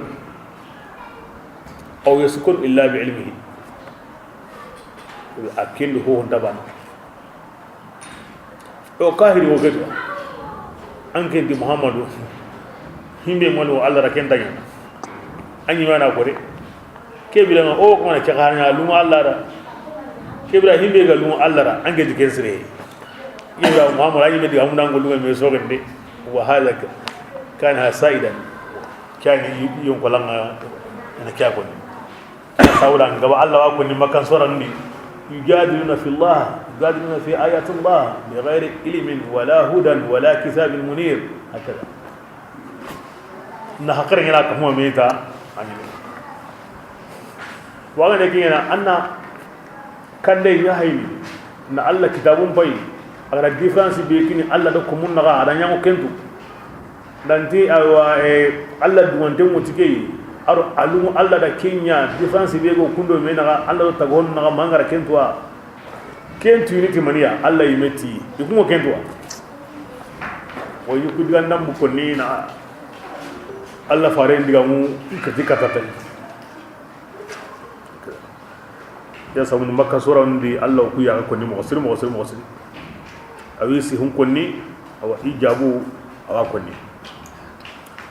bismillah tintatu ikantatu kiana tu mo ikunta kedo inhum atike diga me konnanum maya yakhrusuna maganda ikutundi garim bane gare kutu yanka Allah garne mani yanka ka tenyande awara atayna yalli okudo mi kitabe kinni makan ko ngawa qur'ana kane fahum kembire ngamma kan ko nga itigiti dengawo ken kitabe la kemmanya ibida kitabe makini ya kitabe be kane kenga ne himbe ko to kido kembate hakare la da Allah tindo faren tinyon to no bakano de harenga ne himbe ko ne Allah kalle bismillah awara kenda kidam makan iwotini o kuma kango o do habani iwo kille magani o ka o nyaagane itabaten kamma ina kya kun o do habanu tabaten kamma o do habanu kemmo ware on tabaka ken kamma wakadhalika Allah kemmo yani o kuma khilli an gilli wadde besuni an ge malami gane gilli gongondane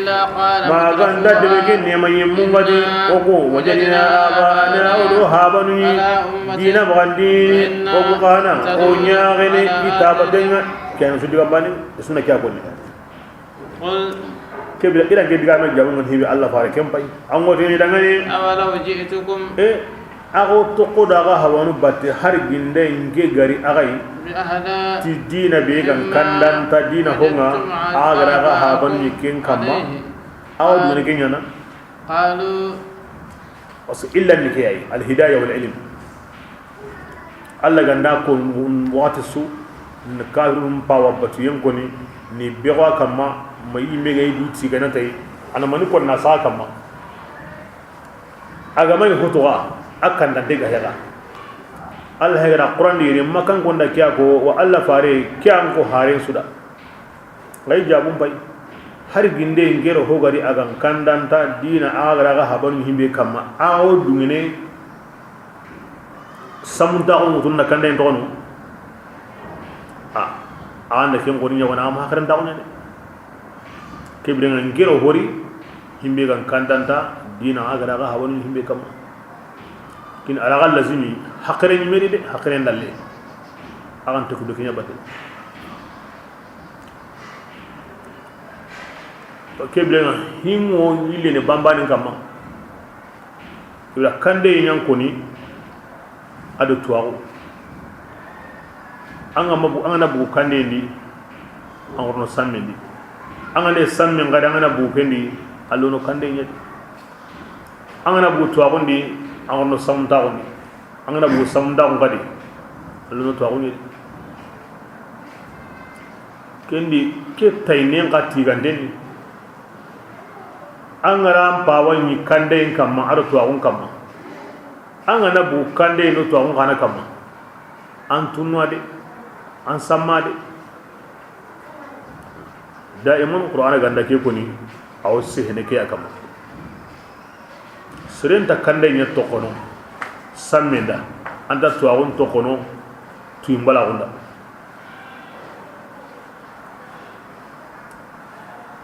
bismillah qalu awadim makan gondi inna abu qani konya kafirinu ya ti honga ti gadang kum parugi tikenga anki ado himbinu garan kane kitabu gumen su o barasu o to o hawan kalli kama antaqamna alla bi kebina kenganya ogora bi men bugunni yelli garan kuti yemmen su ya fanzur ya rasulullah ngi nampayni mohomme garan kuti yemmul lagaru nganya kenga wa iz ya rasulullah anki nabren simma qala ibrahim munasaba me gono harun du siru o hawon kalli unta baka kam haran kalli gam pasai kim misali qore be gono daiman kenni ibrahim di siru biren simma da billahi ibrahim agati iha wadangani adi sirun dangani atinge ibrahim ngeni baranai gilli honga agaw kembatunu illa alladhi mati kamanembe fatarani kingaringe tagade fa innahu kebiren akin kamane magarin kanda aj'ala kalimatan waja'alaha ibrahim rakidgami yanya kalmatan awadigan kannga digan kanne be to kontengaw bi halili kinima alla banina ko la ilaha illallah alla ra kanda gati ibarata go hon suima alla be itaganda ni kinyi kandana alla ra kanda kanden kilimani mani la ilaha illallah wala la ilaha illallah kilimaki alla ra kinya nabillahi ibrahim warjaqinga aqiyyin serenta gilli ibrahim halli kengo allah banina ko allah da kenya da ibrahim hallin takutini allah banna ko yemmenga ibrahim halli barkantinya allah da kada ora barki lampalle islaminu mo duwa nyana da gilli بارك على محمد وارحم محمد وبارك على محمد أن محمد كن سوء أن إبراهيم كن أدون كونو إبراهيم هلي خير غادي بارك غادي بسم الله la'allahum awasi orake ko ni man sabuda awasi ni makan gonga ina sage kata ibrahim dinanga bazu itikinye ni habai ayani deben tunkutu kena ko besgindenye ona ya tare ibrahim ya anti la ilaha illallah ibrahim ya na duwanya ana kun allah na kun take sunundi bori magabatadi kebrenga ibrahim ya allah da duwun jabi sen ahallin takutin allah bayana o yemunga ida ke kida ina sage katay hawa ibrahim dinanga wanya kantai birambe igati wi hawa no kullen kamma allah hay gara koy aywa kennanya ngaga yimita ga hawa ni ibrahim qaide kebrenga aga hawa be ga wono ngani ibrahim ay ken dina qato kenya kam ken na koy ngotto ko dim pawa klembate anta birini mo sudi kono kendi ame ko nango kella mu naramo be kenga ndai allah ntatana kusagara ibrahima ko ni makan konda i hawa yuwani inde hawa kille be ko su hawa kille baten su be ko dengani allah mai isiman ni i hawa ibrahima ida ken kida ko sabura ina sage kata i hawa ibrahima dinanga ginde mo to ko dim baba bate kebina ken kona galli da i hawa ibrahima to ko kenya bate kinyano gati habibe kannantengani angana budo kembate antunde parce que ibrahim kannantenni ibudo kembate ala kinyani tunu bira kebe alla ga wa mundani sagandi la allahum yarjaun ada ken ibrahima kida aga buru kabe be bati akan dan dengani ken ibrahima qasay ka taken parce que baba dal haqq illa dalal anga buru samde ngoni bati an kandina anga buru kandan de ngana bati an samma anga buru to anan palle angina tumbali ni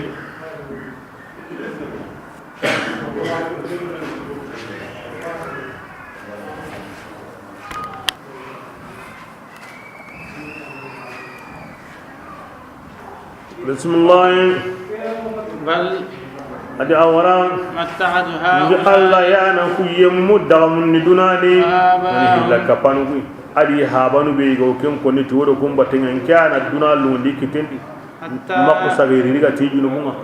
mabira kebe جاءهم الحق tungari ya kingen qur'ana ya ورسول ado mahare ga worinya hare be bangantingani hare be qorengani ken mo holemiya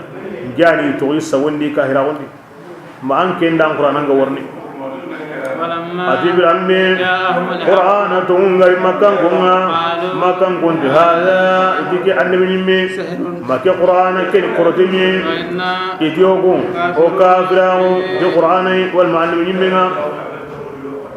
فقالوا أدي مكان كنت لولا نزل هذا القرآن من إجماع القرآن ينقني على رجل يوبان كما من القريتين أوين كنغني أوا يوغو كوريا من القريتين اللي دبوهلي ودباني دبوهلي سر كوري مني قرآن اللي تمويا سوبين بيا منا غمكني مكة والمطائف أكان كنا مكة كان كني وليد بن مغيرة أيوة أن جامن دي أو طائفة كان كن أروة بن مسعود تمو غندي هم كني هو قوري أغاما كني هو كان كنت تدي وكن ما كان كنت كامل يوسرم بكادو الله فارم بالله تكيد كامل كاي هم غندي سوبيا أبكادو كرسل لكني كني كوي بيغا مغاجي قال لك الله إمي قالوا وراكني أنا ده كينينا اللي منو أنكو غنينو أنك سمارينو هم بيغنالو ولا كينينا ده بسم الله أيقسمون أهم الله فاري ترني يلي كم مكانكو يلي كم ينا أنك من بنين تغني السوا يلي كم ينا أنك من بنين تغني السوا اللو كده كندو الله أن يكندو نحن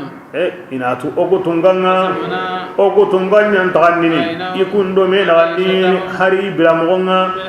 ngarinta undi wakende pengani okwani tagannanuma ona konya korinde ona hokku ona sahande ona ngatundi oda i wonu wurugi honu kamma daraja gabu ليتخذ بعضهم قصاورة تغون يوني أو يقولوا تكتي أو أمية أو قاجة هوي هكذا ولكن مغد كيف أقوى تغني دانوما ويالي برام غون تغني ورحمة ربك ودي حسن نمي هنا قول لي هدا أقوى نكينا وقاجة ميدا صعوبة ورا جوبا الله غندا باي سودا لبغوا في الأرض وصور في سجن منيني أي نوم يفترنا وتاورني أي مرنا كوني نندي أيوا ورا يقولون يان كاجا يمو يقولون دا كبرين الله نكين دبري الله بيجا نكين دبري يهيك من أنجم بيتونكو وليد مكة أروة طائفة أنكم بانيا ومكة أنكم بانيا وطائفة ida kondo mani annan kase su khana bane ko limin gabe na gurin gabe kiba Allah na kenya ando ma ko ni hinati Allah nan na gure hego kin hoyo angira wono mamba wono ano gini kino manalle mu ko wono sa angira wal mamba woy anay woni hina daiman amakin ko dayon Allah wi idga mun yana i medga mun jaji an gen tamun ando siren kawo ante Allah bani kalle Allah mai ga wana kinya kin murna an bani hoya kibrin Allah an garahim bi ya maso igaran kun be to ko ni an ga bani kan tam makka de an ban da taifa de igaran ko do himbe har ko ta bani amma mun do Allah magati Allah mai ke kin ga nya kin hulaniya amma ni har ta bani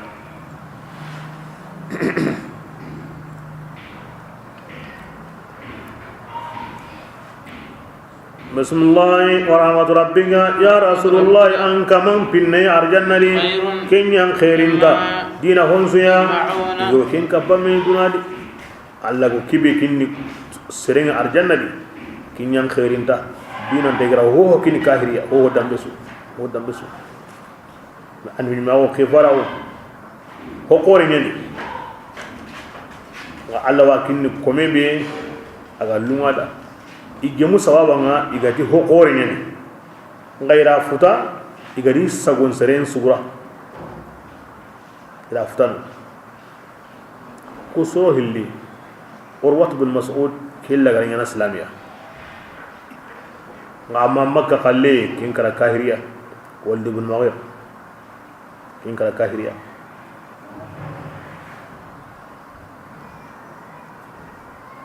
Allahu Allah faringi sallallahu alaihi wasallam ati urwa bin mas'ud taro isa bin maryam qaba alaihi salam Allah faringi ngona kabar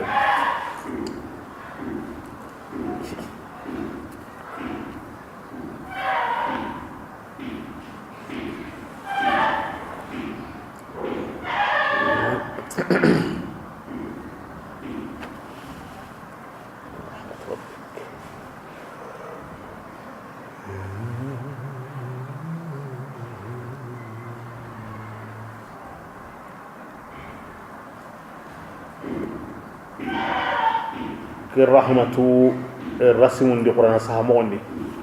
iwa sahana sahamo be addanta no qur'an bi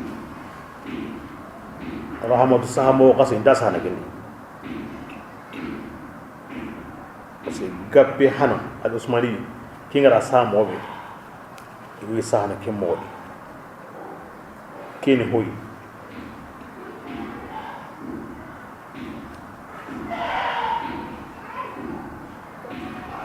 قطنا ورنقري في آية قدنج البقرة دي أولئك يرجون رحمة الله لا رافق قلمونه إن رحمة الله قريب من المسلمين هود قلمونه رحمة الله وبركاته عليكم أهل البيت مريم قلم دنجي رحمة ربك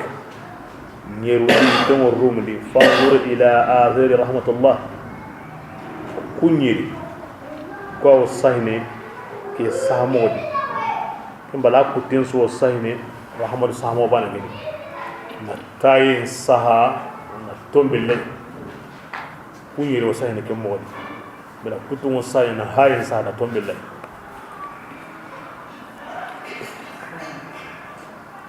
o gappe hana be ga sahi kitenga kendi saha kunduya ya to ke modi bala sure mban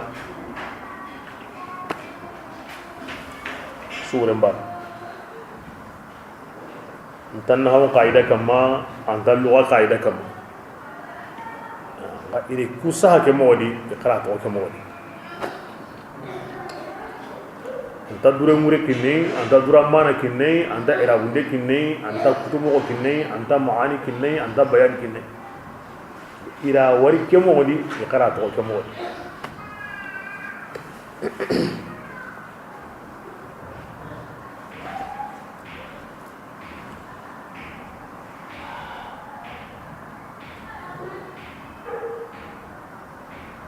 بسم الله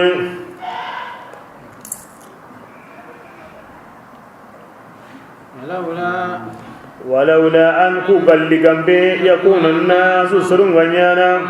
أو الجمايا جمبان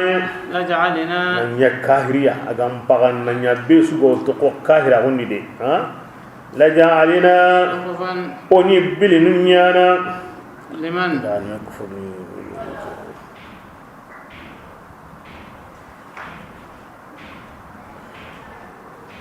liman yemundangani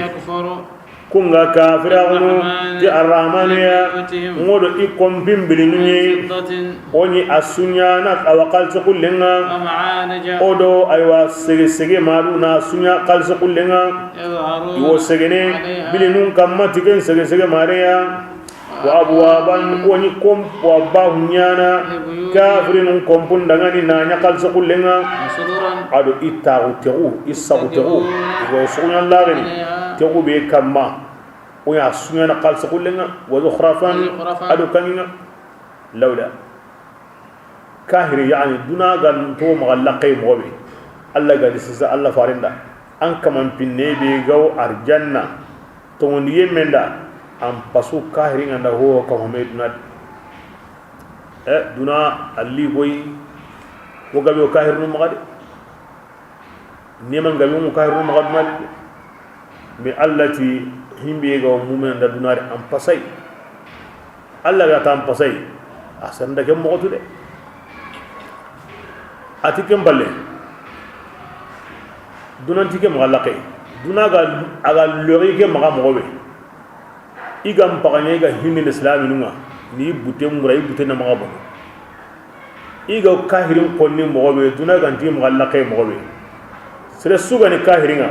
iwan kompen bilinya na kangen do gorenga nan kompen escalier nya kangen do gorenga nan kompen bahe nya kangen do gorenga nan sauterel do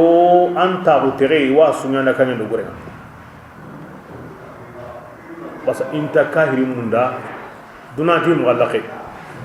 baken wucina yo an ke no wonde an ga kama an sagonta dudi Allah na anga tuli aya nan sahani awan duluni awan pawundi an na wugi ne sune kita amma ga nyame an yi qase nga dal dar baniya don kiga da kenya hada marin me mun nima mun dade kebrenga awngena sabu sir gabe worno kahira gonde o gaba milene katiya ke sabu da ira ke tawon ke awren lawla raghibatan nas fil kufri sirungal ligambe go qanini kahira gonde oni kenyana kahirnda pour be so magari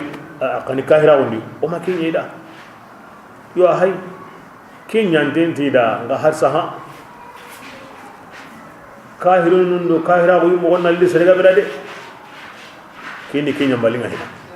wala ke ganya naga yani kenguren alla gati lawla waqi'un mawqi'ahu akenu kadran kini kenya balinga hina ke ganya naga wala kahirin de mandananga bun ade mandananga benide akananga benide salla nan do suma nan di aga benide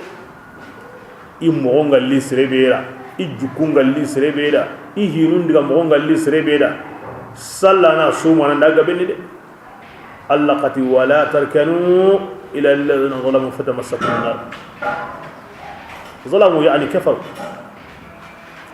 ad islamu kama kair nu qanu tawasul min har honni aga ndanya ay mi nga ngane de Allah da kahira o munda wa ko ni o ya mo sudi ikitabendi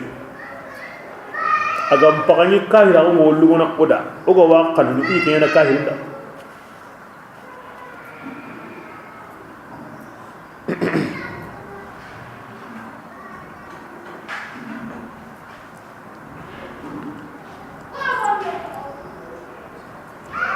aw tafsir ni wonni Allah hayar kebe gonge ti dunan ta gilla bada magandanya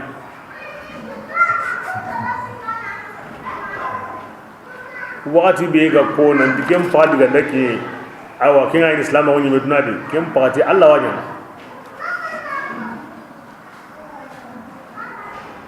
agati ne gamuni inta nyana awa umma ri kan kahira woni aywa honati aranda kenyana akati ayanundi igara ho ko migranya o wawali da wakati bi ga wa ma kem pati ganda ki kin an islam ba wonye mentenga kem pati ti Allah wa nya da kem pati an ga kahiri ba ne ke bi ngani an poso na kan do gore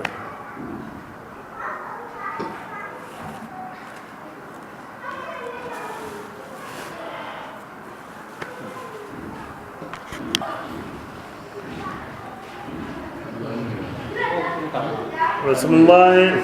نعم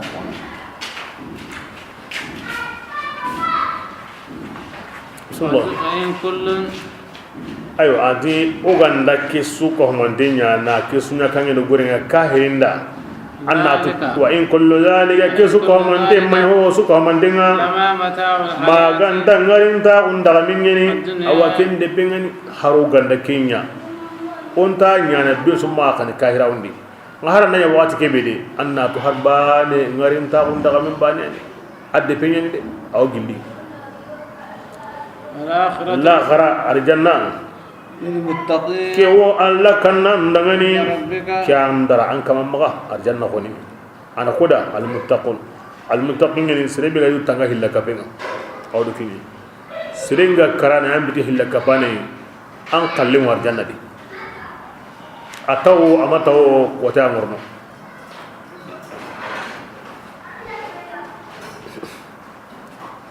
wa kullu dhalika inki aronyana innay aronyana inya lama arul lamma aronyana suya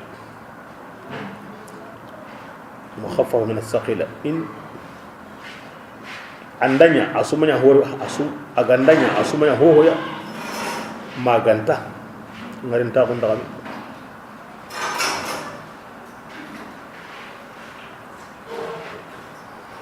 bismillah waman allati ghayyim min bi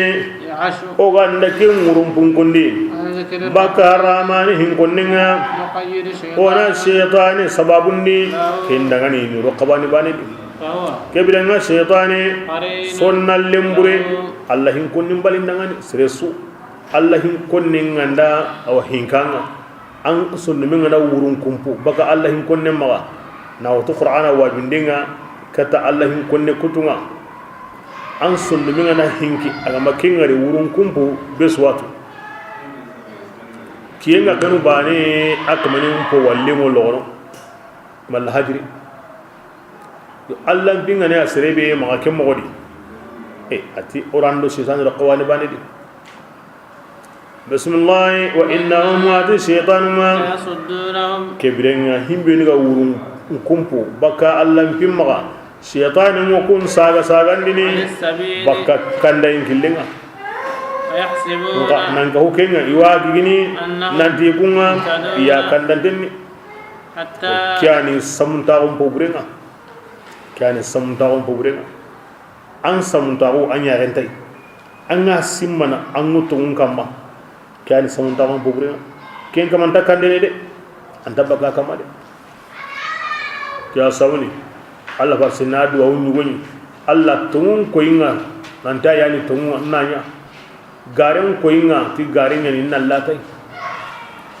gantan garetu كمبرني وني كان الضال المضل والجهل المركب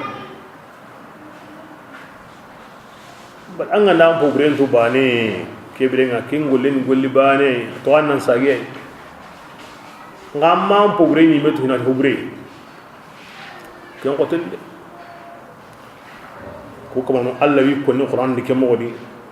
ويحسبون أنهم مهتدون ويحسبون أنهم على شيء بسم الله حتى intagil likim modi إذا جاء ni hillindaroy akim biega wurun kumpu ayo aro shaytan biega nya ada sabu bure intagil di dunadi iwo kalla iwornoy sigen kotanga قال kebirenga aywa wurun kumpu yemme genade يا ليت ya ngira nata bayni bodal masraqaini kimba kando kenken nan nagalla to imme ganyana ngena ganni aran kennaga وبئس القرين ja sonnalle mambono kinga nanginga ken kuni wakati masrode kinga na kon lagara anta usronde anna tu dunadi yere anna ken tu dunadi yere anna la tu sonnalle mburenga sesugo walla tu min baka allah hin konninga awalla tu min baka allah mbinga awalla tu min baka allah dun konunga kebrenga kinnan shaytani ni dunadi yere la tayde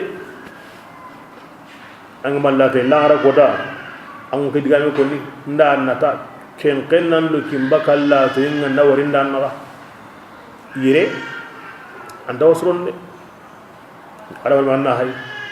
sere suga warnando allah naga allah hin ko nemma allah hin ko nennaga allah dun ko nun naga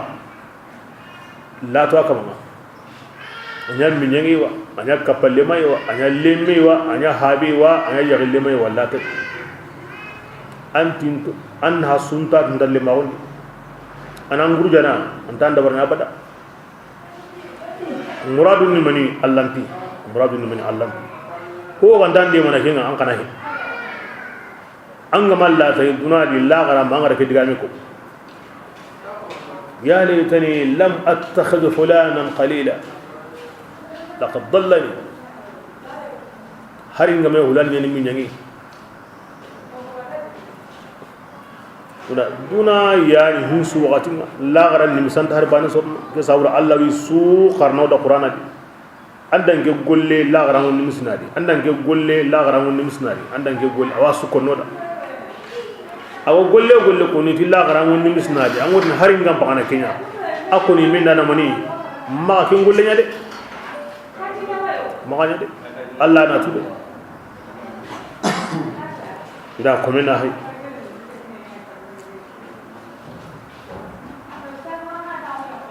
Allah ganda batiyen kosu anda qur'ana kosu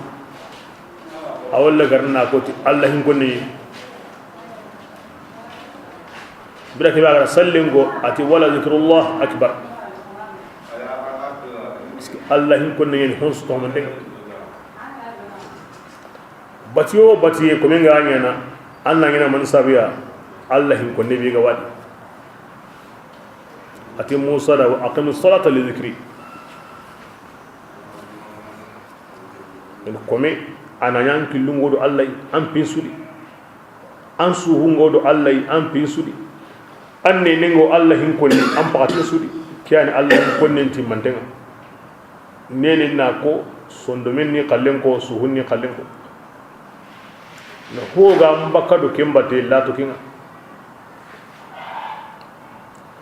bismillah wala yanfa'ukum al-yawma Allah wotini da kem pakatinga andi nim su kannen ko Allah wotini amanya agawan kunna lenki ko dage zalamtum basa agara tunyandinya dunadi agara hillaka pinya dunadi aga kuti dunadi yani anya halina ndu toro dunadi la gara tan nimisi haraga may nyana Allah tikenta na hanade kin Allah jabunga akman la annakum awajin ankunga anki adu kebi ganya sabu an shaytane asu kappa yanga qatin yani besu qallenga ma antaqumi wa ta naru min gadi ay besu qallel likini afa anta rasulullah innaka muwadi yalla nga mahalawini Allah lungunde mundini wa aw tahdil umma mayalli amu hinkinte amu ayagu ni wa aman aw kemo yadi kahiri asono melunguntenni asono men pinkintenni yalli anke mo yemmen kandana kenyemme ganya awa sammendi abangantenni Allah to aw ganni ngendi himbe ganni ballo mobin ya rasulullah kenta kandende o tani kandanda nan nga kun kande en sabu Allah makin kinanga Allah di tagakundo Allah kiti kama titlemun tawi bismillah ya rasulullah onda digatanga kata bilaga yang kata mukini kenga anna do ko koni muntarimuna ona bimme bundanga awakahirun anyan jondiwo aw nyara aw nuriyannaka alladhi modan ngarin di honga ngarin takunni o gari kandi kenga anna do ko tunganga o kuni laniyani alayhim ikamade angin gondiyo am pallewo urabiya anda yan jondi huwa zaka agama yan jondi ka o gara ko wa nyana de o kura biya hinni ko tanya dubu ken kane Allah ga ne kriti hibe bakin a baka kana butemura bismillah اسtamsik angen ga khalle ya rasulullah annan tikiti بالذي ti honna igara ken parina ho ti anga إنك ange mawlamiya ango kille magandini atlum denni de kila tikiti tango hayke an samu woti muhammadu dallu asamu den ari hawanu kille ngara Allah tilla innaka ala siratal mustaqim ange nyana kille kamma kille be tlum dengali himbe na ken ngara kenyan samu وإنه ada qur'ana ke urgin taunye ange mawlami dangani ada ansirunda وسوف تسألون wa turnin parce que ne manyen ke me kinanga anga kamantu anga matu anga habatu an qati dungenye ande be dungenye an pate dungenye kanne be gani an kanne kin ne mangade amma kin nema kufa an kenti kin garante a krotondana a sugana anyi Allah na kempe sai yakane be gar kan antoro wa anyi be wato ando Allah na Allah ta me ko amma neman kufa de ya sauran mutun din la tusaluna anin na'im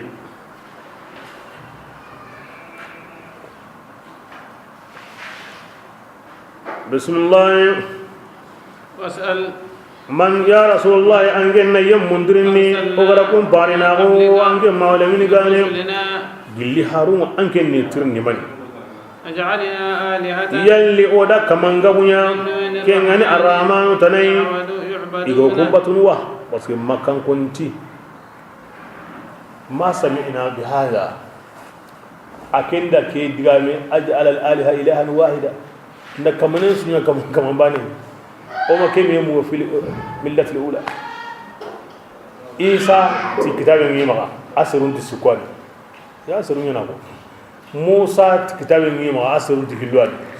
gangi kallike o ma ke me mu hare ko tuna bisayu ko ngale kamanin su kaman bane ke konin garante on di go habi wakati su wa koni Allah ra ayan kuni ya rasulullah an sam de an kallikani tunga de ibara i wurgin ta unyi ngam Allah gari tirndi o kuni yimiada odi ya qan qur'an nan diga minga serenga ne salli nan qusu ana ram kan yakoni salam ma poroban kanin aram kan ni arjanna dun konun kanun ni aram kan ni ke sukte man sauda anke nke bari duisa be so kanin gajanginga kanin nan ko kanin nan sahe Allah yimiran ko kanin ko na sa ngo ballakinga tawati ke nema ko ni mi gatirndi ke wa ayo ko na ke be ko o ma ke mi mu hare hanan o ma ke mi hare hanan ya rasulullah kayfarun tirndi ti yalli o guddo ma nyaana hina hotanam bati himbe gayti arrahman yawa itirni ko Allah barata wasi awasi ntasikana ntasiritirni amagiri kem wori bita magantrende nguro qi farin albinimi ande haqqa suya igol no qusu alladhi sukahu ma baytullahi almuqaddas Allah farelli malikan na sallan kiri na sigindi malikanti muhammadu dangi a dangi tiya sallenga ni me malikanti aywa muhammadu harsa iso hayire itirni yalli arrahmanu doma nyana itanambatiwa atinge qatin ngasi ntasikana ntasiritirni ngase ntasikana ntasiritirni imeda jabun kini iji muhammadu o shedini o su Allah ro su qiriti qirndi bane la ilaha illallah kinyon ko suda amma to na ho batu kinga ni tanai ara ko i tana suga bati aso batara kebren ada ko su ko mandenda anyani anu nyum timmanda nanga ki faru nyum mangenna nyai anya kan tai angen salli to ko su ko mandenga osu himbere mega hitanga ken ko ne nanga kebren abanganda nanti o hagra himbe ko ken to ngade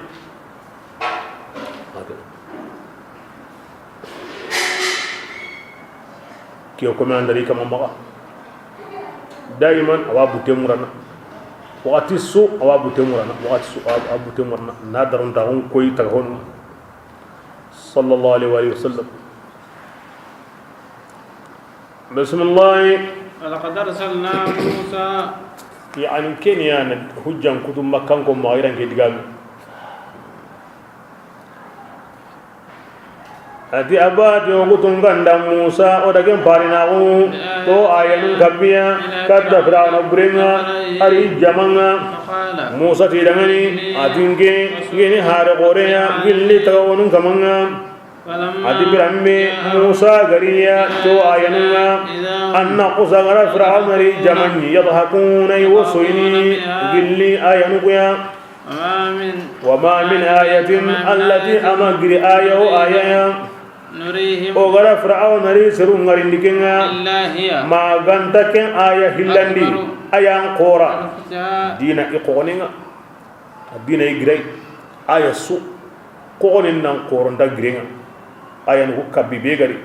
هانا نيان قورا حقرندي دينا هانا هلاندي نيان قورا أو دينا هانا sikanin nan qora dina hillandindo hanan laqatanin nan qora hillandindo hanan do hoyma aro sikanin wa hakada iganati kan qonen qora gidenga awutin Musa ayanu وما نرهم من آية إلا هي أكبر من أختها وأن آية سورتي أنغاني نقول نيان قورا غرينا بسم الله وأخذناهم ودا وفرعون دنغون اللغا تيانغان قتينا أو سيني وكم يرلون إن الساقي بكا كافرون وقالوا إن ديانغان قتي بيوري وتن موسى دنغني يا تو أنا قورك أنك من ياغا ودنغني تقول الله يدونا أجر كم متو أنك ننديني نجى أوغاندا توندي إيوا غيرندي أوغاندا توندي إيوا غيرندي كند الله نياغا تقول الله يدونا خرام أخورك أن ناتوكم أو كندني فلما كشفنا كبي الله غن موسى ندا الله نياغا ننتي تيو كندنا ده كبيرنا تنا غيرندي أوغاندا غيرندي تقول الله يدونا bakki magandini anna qusagarini iwallahi dungur jana ndawari Allah ti anda tongni ngagirni me ndakni Musa yi ana girni o tongondi adu golle manya bane de kebirenga Allah nyaga tillahi dum anwo Allah nyaga tillahi dum Allah anyana na illahi dum manya anwo lahi dum girni amma ti burendi dawi gara ko mo yugo buton di garam to nyande yahuda njuku nyande yanga ngate be gandari Allah utini Musa da inda to ngondi ngagirni iwotini Allah Musa kada Allah hiduke wa nyaga na tikenga ani mina anyaga ti ila hiduke anda girni o to ngondi amma to ngondi de Musa Allah nyaga en sabur Allah wa girni Allah gana girni kuma wallahi dun gurjata kinde Allah ya ni zuwa fa'in wa zimma yakun min zi adri wa khiyana Allah illahi tunkanga la timana tunkan yani jambantonga yani garantonga kinya sabuni tabane tahillo tasiko tanato karagoto munyeru segu kabwa sona kemori tatamunde فرعون قد آمنت بالذي آمنت في بني إسرائيل asayna ma hakre ni ma ko ni man ya ko na bu kiri anta sa gana kare atta tamuni en gi asudi amala hedum gugan anda hibiyane be bondi takabu anti qari amantu billahi amad bi bani israil anda saya goni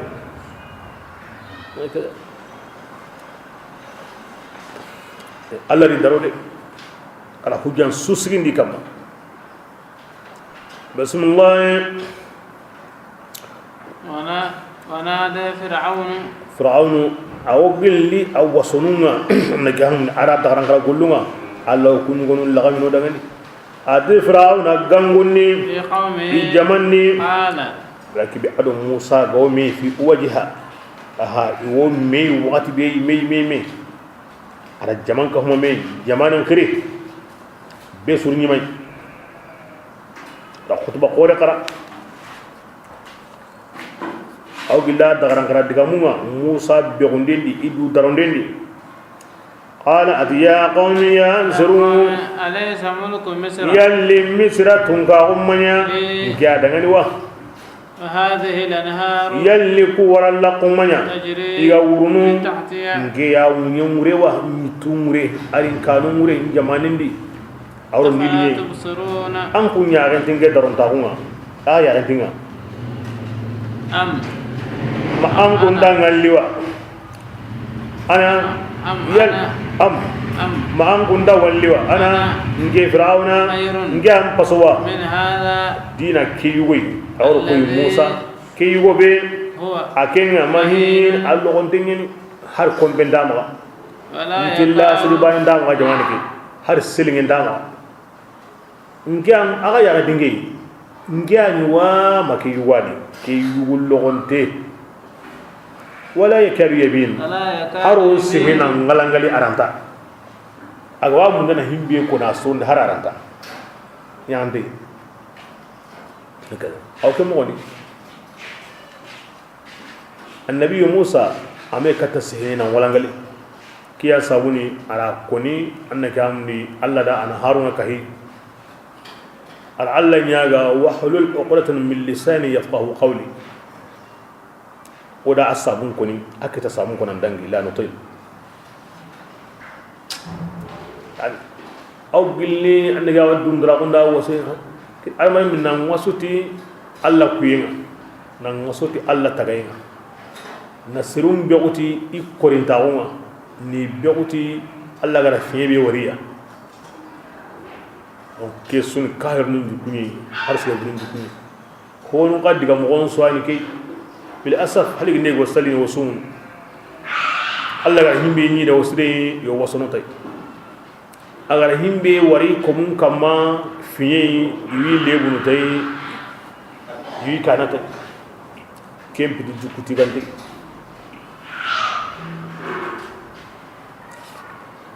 بسم الله ولولا ألقي أساورة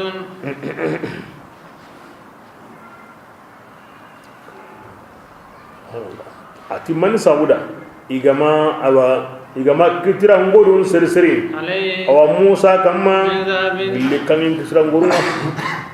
أو جاء الملائكة من sauda malikanun gamari kappa Musa مقترنين nan toki me inari jama ina tongondi kebrenga ine tongunga ndey ati Allah ya haren niya ati Allah honi honsui aywa honsu go himbe ma ken bare mo yana kundu شوف الله قدي هو دغامل دغامل فاستخف قومه اري سرون بقرن فاي اور هارين كيانا انتي جماندي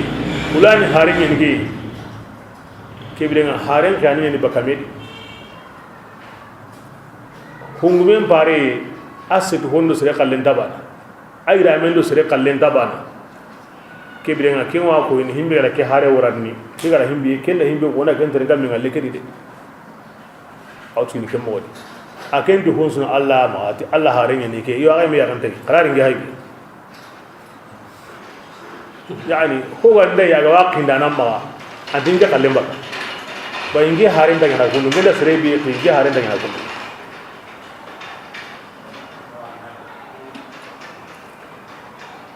ay malika ngono yo Allah ma kibra malika no o mi warda batede to ngunda yo tamani be sine o mi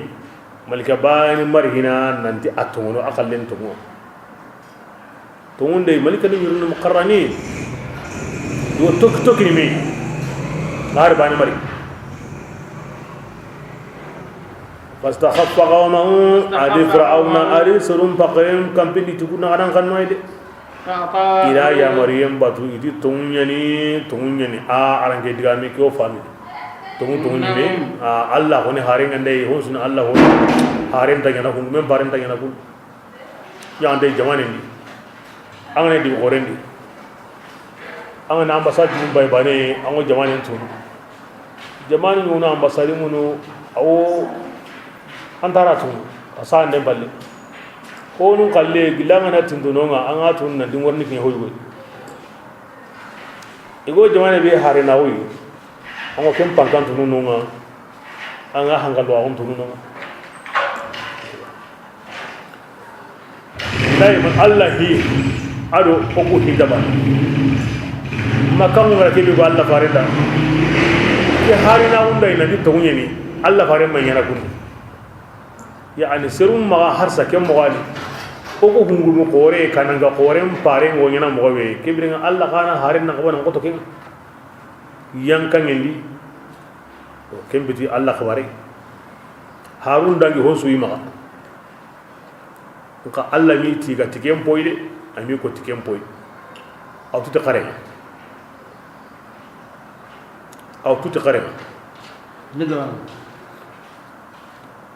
Allah la hinta kinga dunadi kiyo kinni kahiringa aw kinni salami aw kinni kutaranga aw kinni batana Allah ku suko nola wana kinya fam kim ma gasre ha kare fayde hulani wo kundu aro Allah do ay kunta ba anda warang wo kundu ando Allah ta do miya duna yang kangen tamma ay kunta ba bismillah innahum adi fir'auna siru biya gari hakarin fay kanu qauman isunya siru ya inya dinam bakami Allah tibirambe igaro kusunundi tanji kesine digambane iyana Allah hidum gurjana kebirenga orabbi membunni minhum gilli fir'auna di dungonunga ori tununde jinni isusu arbani mutko halle وجعلناهم ودي يانيا سلفا او ان جامن خدان جنتنا مثلا يعني iya kebaren nan dangi odi nyam misalinga للآخرين aywa kutundangani na gudu fir'auna yi maduna gagri ahinni talingi ahinni misalingi kona mun ninya mi kuna mun da akalle kemeni kita seresu kebira iya nya kenga amma Musa hi Allah toda ayadi wa tarakina orati gandi siren to ikamma fil akhirin ma jamal lagarindi so gandi Musa angati Harun angoti kisengi kamma angati Musa ti Harun ti dro otrin gene irni maniko ngamma fir'auna di seru allati odinya salafan adangi wa masalan yime kebrenga ahangal na mina waralla ko ko ya ganye ikoni na mina law senan fori na mina daima allazi wal aqibal lil muttaqin hinga mo alla ga tigande ana alla kananu meda bismillah ولما ati birambele ضرب ابن مريم igara maryam minya مثلا awana nyam misaliya ansiru إذا qawmuka ya rasulullah an ansiru ngalik wal makan gonga yasuduna iwon yagali nasui gilike misaliya قالوا bra kebi an gamni ayangari آلهتنا awananti innakum wama ta'buduna min duni allah yahsub jahannam timmakan ko ada gaborinu asuka man jaago ho batun Allah tane asunu jahannama swani oda qasan qarna dangi Jibril ati ke diga non ko ni ke lungo da mosri wosoyni Muhammadu diga munna me gurjana koyi o kudo bodu nun anda ka Isa ko ni jahannama di elle o dunga tikinga an kendi Isa ni Allah ko musrinyi awa kunda o kundu nasara anda Isa batu kamane ila Maryam batu kamane yahudi anda Uzairu batu kamane bani madlaj ila malika dum batu kamane kebiren o kudo kunga na me jahannaba jahannaba li koyi ma kaza Allah kin kawa koyi oda ke ko ansuru mo kamana yobana soyi mo nyagali ke digame wa qalu iti digamundi alihatuna yalli oku borununga iyam paswa ma Isa am pasu kebiren o ku mentatu o borundo Isa himbe gam paso ja o ku borundo Isa sumbana Allah faren kara hotuna hora ma darabu ay allati o make misali bangandi idangani anken dangani ma darabu imake misali bundanken dangani illa jadalan ma ganta farangalle ma ungeni yani digan futu endo digan kambu yembani allida kemballe arabun ngani ya iwatu digami biga ko ayandi adi kungara himbe ko intabana allati ma innakum wama ankum makanku wama Allah matiti waman de amakin ko amati innakum waman ta'budun ati wama ta'budun gaddigan kambu yendo digan jowe nyallida ba iwatu ma hakare ganda himbe iwatu Isa takedi ama Maryam antadi Uzairu tadi malikanun tadi alayhi wassalatu wassalam wasu kunni man ya hakare kun ma kin hakare ganta himbe kinda tuyi ko mun ngara hakarante batu Allah ko me gani ken toran ta kun kita ana batanu nyakata anda batu honun kita ngangara ho batu kamane hakarante ga he Allah wando kin surondi jahannaba na koyang ampai ambati hompai yuara mugannan tude iridu tuba ke balle defense be go mado manna iwat yaso allati bal awara hum anzarugo qawmun suruyani ifarangal limma ko kotenni kembani in huwa kebrengati nabillahi ikmo Isa be ko ni Isa Isa maya illa abudun maganda Allah kome yani oku iman nemandi akamma nanya alibi nyimina ajalina wada Isa taga nanya habintai masalan nanya taliban gandia Israelan konda parce que tagandindi keni tagande man ranka golle nyugui ba tagay munyana yugondo yagarinya naka ngai yagarim banya lemmen kita ama golle burenya kebrenya Allah lari yemutu ni tay aka himutu ni tay Isa hibe go Isa di kaba konde henni kay konanya Allah yananya kebrenya amasege nanti Allah remeni ma Allah yoni kenta ko ni ga tampaso Allah ko mensu himbe haya kana ake ma lamin kennan pasai mangai habene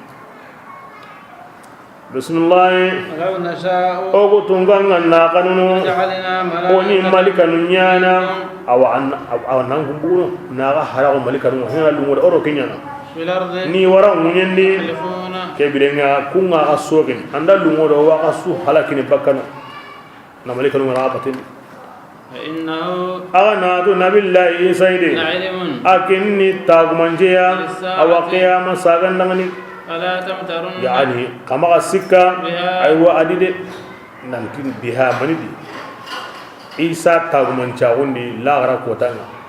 والما كما سكا لاغرا كوتان نبي عيسى اسغي اورني خدي اريه كليه يا كني لاغرا كوتان تينتو انتا منجين واتبعوني gabirenga ati malika Allah farangotu ni daga ni karin ge batude ngati Allah ni bani karin batude هذا ngara ga yamar kebe ya Allah bani yawo kiyani killeya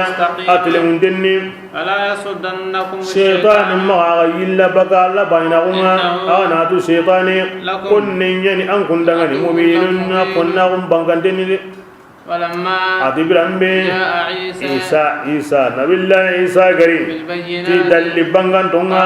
Isa ti قد جئتكم nge hay garawai ti tuwa wana hantenga لأبين ulan na ho yuwa bangan dia dangani تختلف agani meso ni ken kitunni فاتقوا الله kanu Allah ta'ala awani ke ya maryam batu إن nabillahi Isa الله gari Isa qoto yuni kadan go be nga yino igra taweda imme su yille kanun kamma kebre ikedo kitabe tanari ikum may ho kamade dinan ko hamba ne awe kebre nga kiya sabu tanai wodo ni serunda o kwana Musa kallen kamma kebre ar ho tanaro ganda himbetu Musa kalle kenta haragani Allah diga menni an kana ni kulmin da kamma ki qadam Isa kira kita mo sir qote ni way kira kita mo sir kem balle Zakariya Yahya nu don kunsu tampima bil kanisa di toro mo sir Ibrahim da honno wonni kutanu be nu ga yino kinyan sabuni Zakariya da Allah yaga iya hayya mo be inda kar Allah ga malle sir kiniya kin hinyi min dinga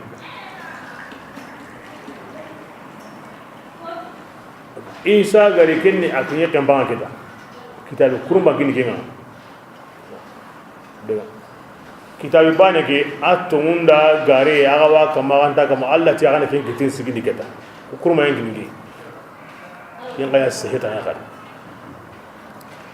agani tokoro Yahya nu kallinga adu Zakariya nu kallinga ken gulle ngagara ke kana ko ken ngal gulle tan idna daga ngane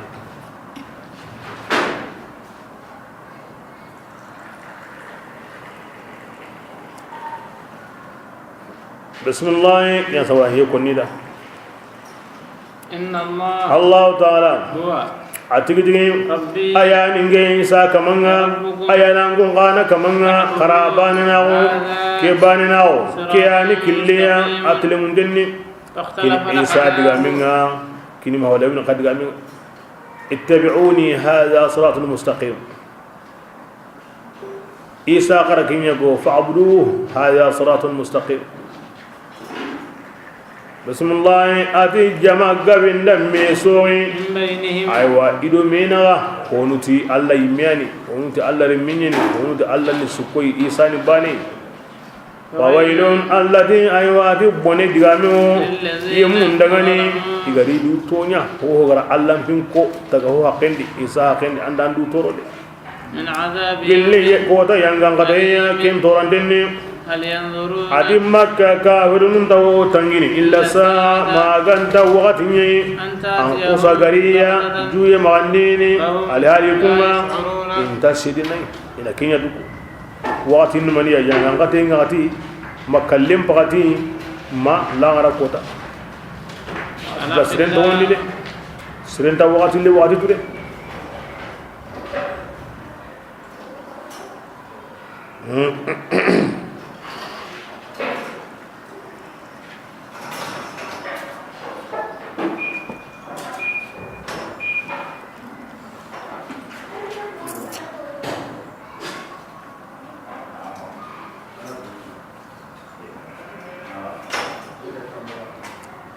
bismillah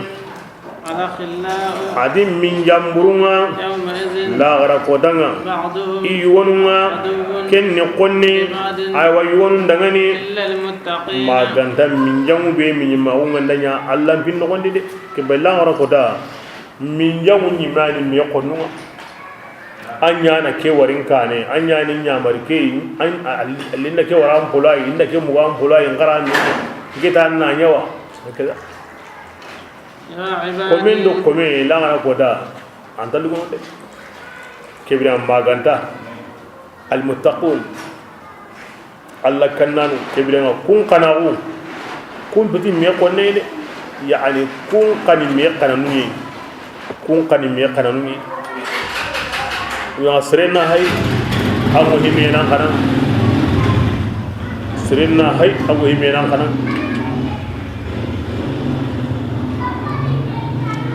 bismillah يا عبادي hadi ya ibadi yankum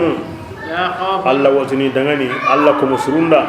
la gara watinin ko kanu yemanya angum magandi dengi bodanga angum manya yimmenga aga wosuno الذين ken konni koda la gara kunni yemunye آمنوا iga tongondi to ayanu ngadunani ari ganya dunani awaslanu ya akonni kunyada ادخلوا الجنة watini kunna la gara an kunna lo arjanna de أنتم aga yimmenun lo ada aga yagle munnan lo ina ga nyagalindi na ga daro arjanna di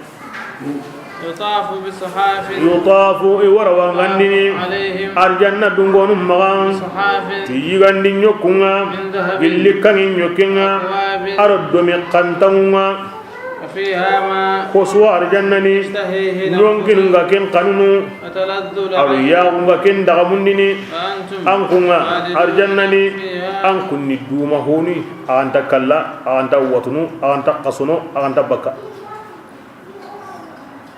وتلك الجنة do kwani arjanna ganga wala ma kuto be kon ke ay gandi nyoke kangen amini ho domin ne jun kolle be gani annaga mun kannen tay kenni likinye aljanna dungenga da ikitem bamba bane no kube ken no ku kata kitem da kinye Allah wa qarem boni ne asuminira asuligara amala jun kolle ko kenga imanga nan kitenyi la da bate kini tambe yi wai arjanna tambe ndano Allah ti tambe ndano ya masu fiha nasabun wala lughub wa kasawda arjanna jun kolle ko kentai la kenta ura dura mantai anga nan kitemba man ko be ko ko bakano anga ta no ko wer na la kenga aw gemete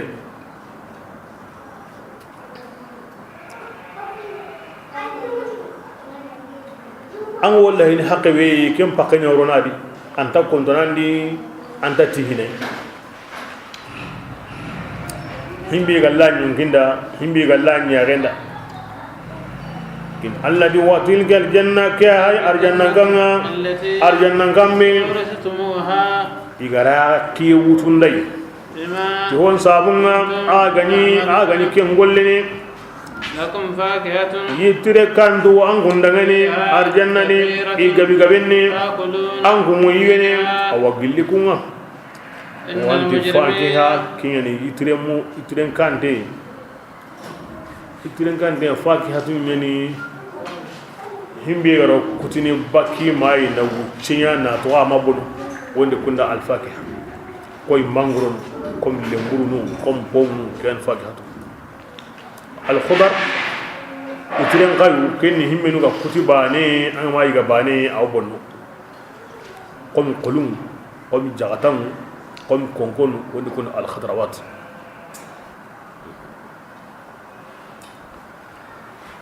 bismillah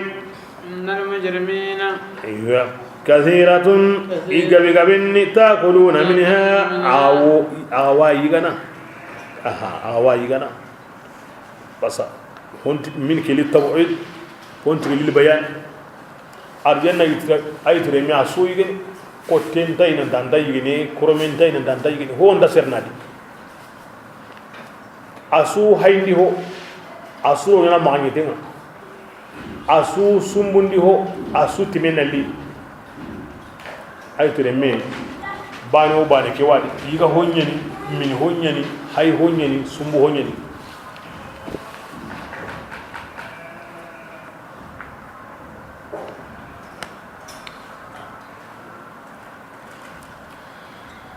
ayan gareti an sagongo arjanna di yugo ni wati Allah fare badi an kenyen ati singono wa ngena sinya munda de Allah farenta da Allah ganda londe arjanna di si kampe manan kampi tanga akampe ni yaqoti nga ke munda wa ati yaho ati Allah ganda londe arjanna di kemo kinanga si kunu nga hede kampe ngai au company tangan no kube ga ndalu nga nara ngodi nano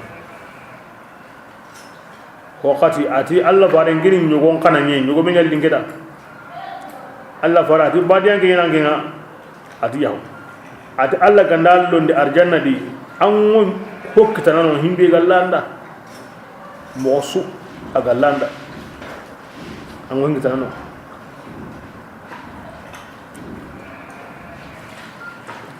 awri wani wodi anan jogo mi kinanga anta busini anta qurnu anta hete kotini bakay anta biyadini anta yinde gure bakay e nyugo ngbe likini goy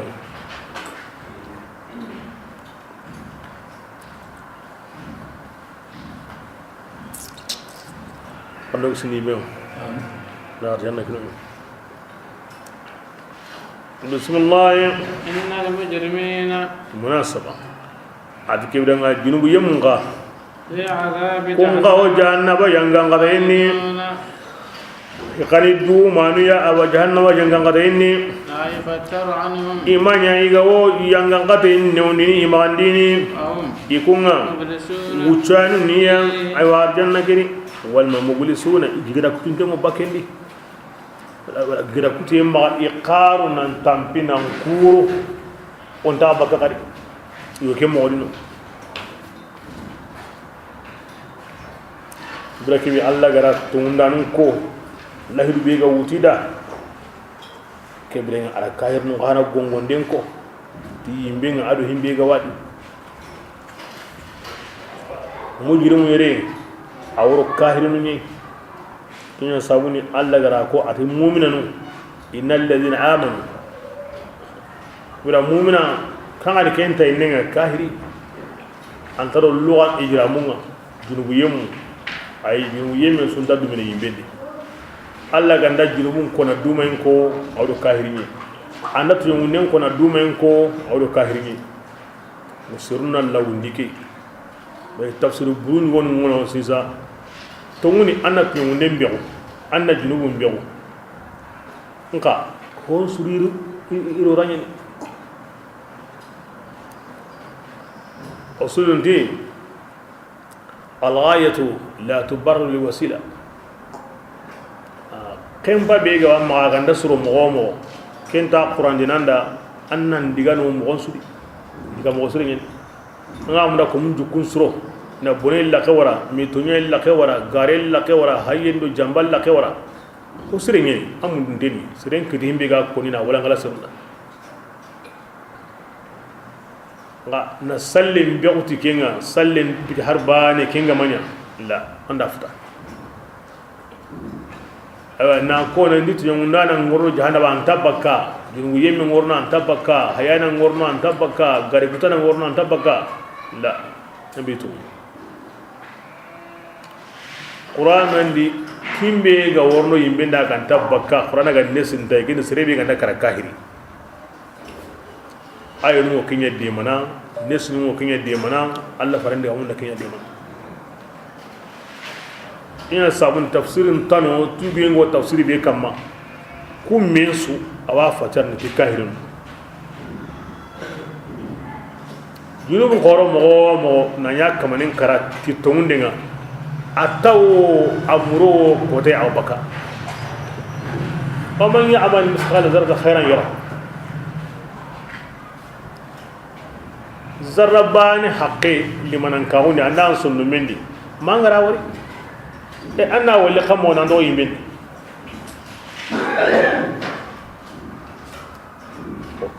kiani sunnan dungo num pakharlang amma kentana amma mu'tazila wal makhariji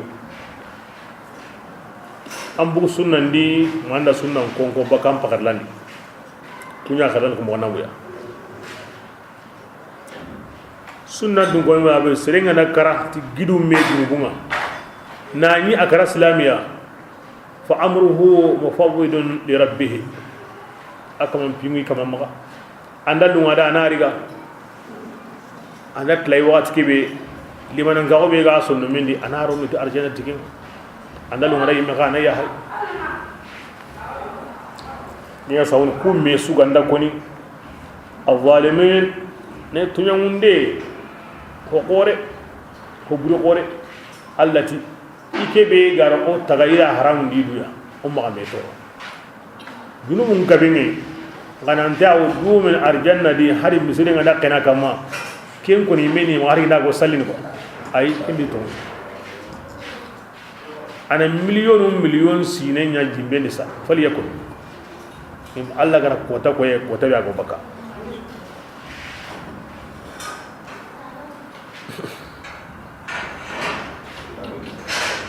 bono ni ne de may do soronde abiruye na hon sokri to alkeni wajibi na hon sokri to alkeni wajibi kungume ngara hinko mobe an kallen ko na kampen ni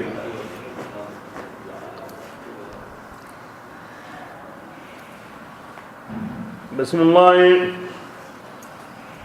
وما ظلمناهم الذين يدومن دي يمبندي كاهرن كو اوكمي تونيا دي ولكن قد كانوا هم يمتو تيغانيا الظالمين يدو تونيا ونادى ادي كدوما يمكو انا غانغوني يا مالك الله تي غانغوني اخما غينا ndagi aska awnyana wotini maliku ni yimbe mba hillengume malikanu benu go yimbendi azabaniya ay sukkan ngango malika be ma kinya to ni malik arjanna ka kidimandanu akbaren suga malika be ma atol arridwan wotini malik an kama an yaga liyaqini rabbuka qula an kama antimani o kamma keta ya ano hinni maketa no kariketo allah ya ona kinya mun naketa malik قال kini wu kaninga wujine sine ya maliku liyaqid alaina rabbuka ya maliku liyaqid alaina rabbuka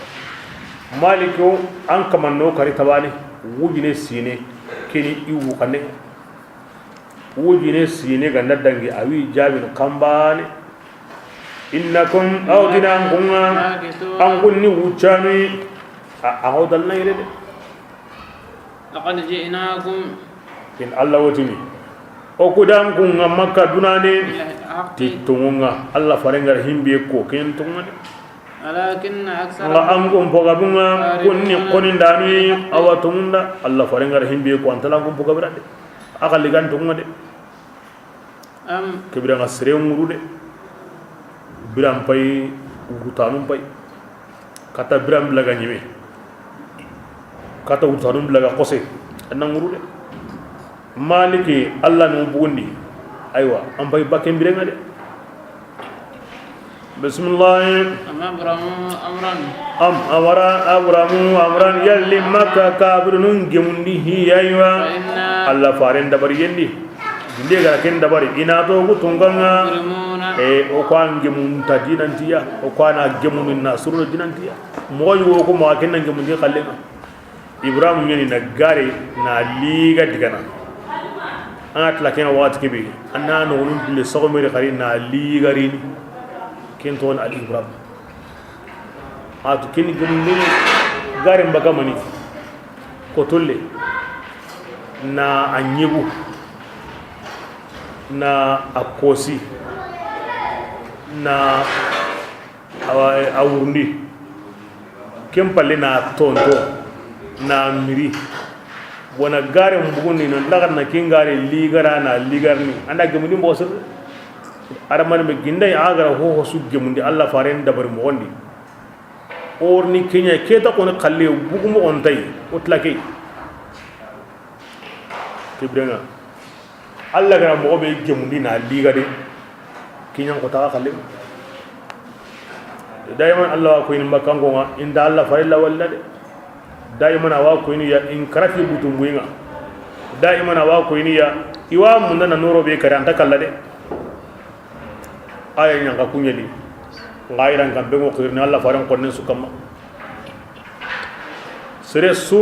Allah faran anda darama anda butum wingo kalla ko ga wan no gondi Allah faran kananu kanne maga anta surna maga bismillah awara yalli makkan ko nga gigniyawa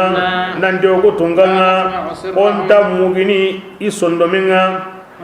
on tamugini igundonga akinyeni mawa bala na amtungini okwa mukude o wi sirrintu o wi najwantu sirru nyani himbe ga ambane no gonda amma ko sirra hina kya to on sirru anda ko sirra bane abugo sirru ndile en najwa gundo nyani himbe ga ambane no gondi anda ko bane kembi du gundo anga nan gundo kanda na amma ko hina anda ko bane ato on bi gundo garre ato on gunda lemma wo gundo niketa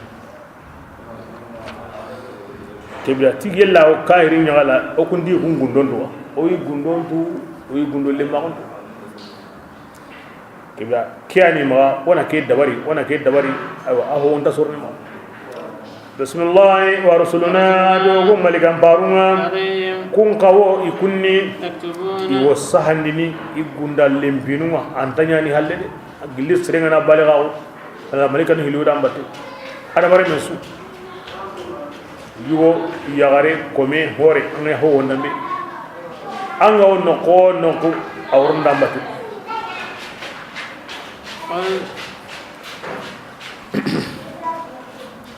ya rasulullah nanti kana waladun yalli awam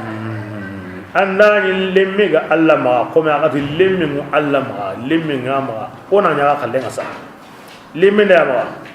fa ana nge maulami awwal al'abidin kebilenga nkani Allah batam pananga kebilenga ngeni kelemme batunu kebilenga nke ga ma Allah remme batu kenda ko ina dillemmi anda ma jangwana bati Allah ko inti qaranya nyen ko ten kama ngia holo kinyana nge gamanya ke murna antano jango ngenanya bila nginya mbalagude bila kinyo ni dallenga ngana himbe nya khade bila kinyo dallenga atuti ke ya nandi Allah faringa ko di watu agar himbe nya kinyo ni nyampo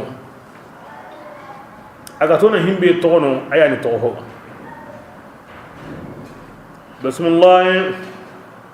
سبحان رب السماوات كمن كما سنة ومدغني منين كما سنة ومدا ننتلم ما رب العرش ayani la sika maninga ansun tahun dangani garakin bangu tay nandilemme bakapallema ansun takenda konto ynyani anganda konto ani anda kapallema mundu ngorni konto anna lemme mundu alla konto te he antarni konto ya rasulullah awa kabiru ko tononga in ko be batarani in sanga idunani mi ga gemalle mawo i ko danga ko tambe igari gongo tikenga huwa alladhi kinga daki worni tongunto Allah yani kamaninga ilahun kamambane kamun su ko mandenni ado kamambane munyen su ko mandenni antado nanti kamun kamanyani munyen kaman gawno de la aba nani kamun kamanga ado munyesu kamun dungono kamanu hilinta imaga Allah bane munyen dungono kamanu hilinta no ken kaman bane bego kamun dungono ma de ken kaman bane yan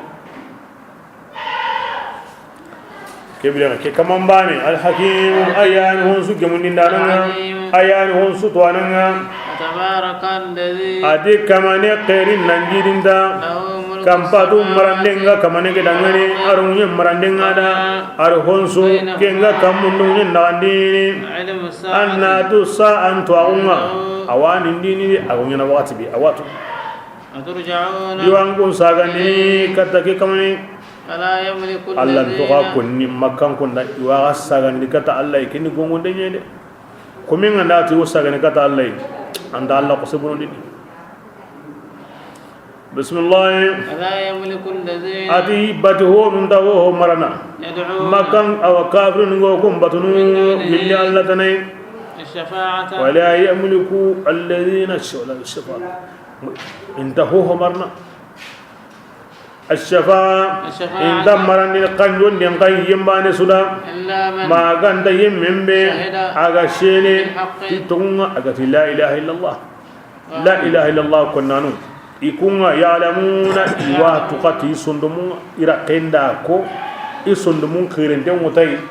kebirenga Isa Uzairu malikanu kebirenga kunwo kanjondini akoda serebi kana ga shede bil haqq serebi kana ga kara na to kamanenta maga iraqendi sondumeni ma Allah kebirenga kunyo kanjondini kun kanada amma negamne kahire kanjonden tada kanjonden taji shahida na'am kiyendo qaso borenu Allah yimme ko qur'anan ni iso subhanan ko nyani keda iso sujudi ni keda me kebe gen kalma shahida ba shahada ni hiye ayaji sundumen laqani wa ko kon sundumentiya ke ya kanjon ni tida har ginde kiyendo kasondo yitundo kentando kentana Allah ni bani ya imara imeo Allah batunu yo Allah hin konni har hugandatu kendi mo rasulallah gara kanjon ni tida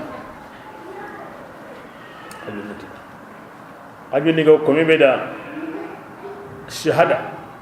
arakira kendi awason min di la ilaha illallah wa la ilaha illallah wa kalimatul haqq kebrin asre ganda kinya allah kempi nange nya kamma antare bani na ken kamane bele kundun kono benu gono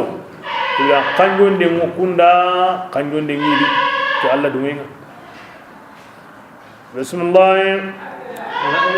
wallahi an anda makan gontrindi nambi yalli konan kun tagade mi gatanda alla ya no taga kebirenga kam woni sa igo kamani yilla baka taganda nan bani na ko an gani mit alla na antaga har si sangini tirni manu alla no taga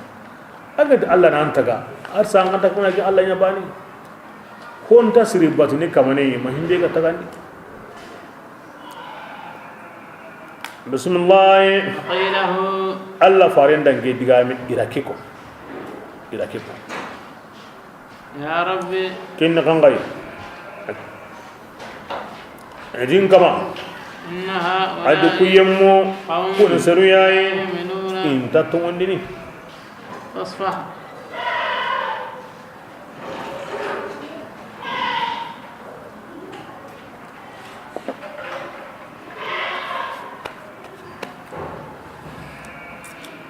wasba ya rasulullah nge nambali baka imaga aqul amwadini salam kebran gidan gungun khibare kinyin wana me tono yani mutaraka karim tono na tono ngawajibi awrnatu himbi gani awrnu kentu gidan ku wana me tono awrnatu hingani himbe ya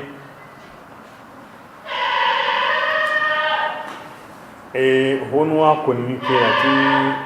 ora ko salam ti anta wajibini anna kahirin salam an na nya ko ni basintade inda an salamu ga asagandin ta wajibini manganda dankana o kitay gara himbe honwa konni ayti wajibin yani anna kahirin salam parce que Allah farinda ana koida wa kul salam wa tikini dalu ay kiyon wajibi na on takini kiyon ya yani mutarakatun ibrahim di haba hakimin kun salam yani mutaraka on kisi me gonen tono nan tono ga salamu rega kebe Allah maga agara kin islami wona ko meda awre tike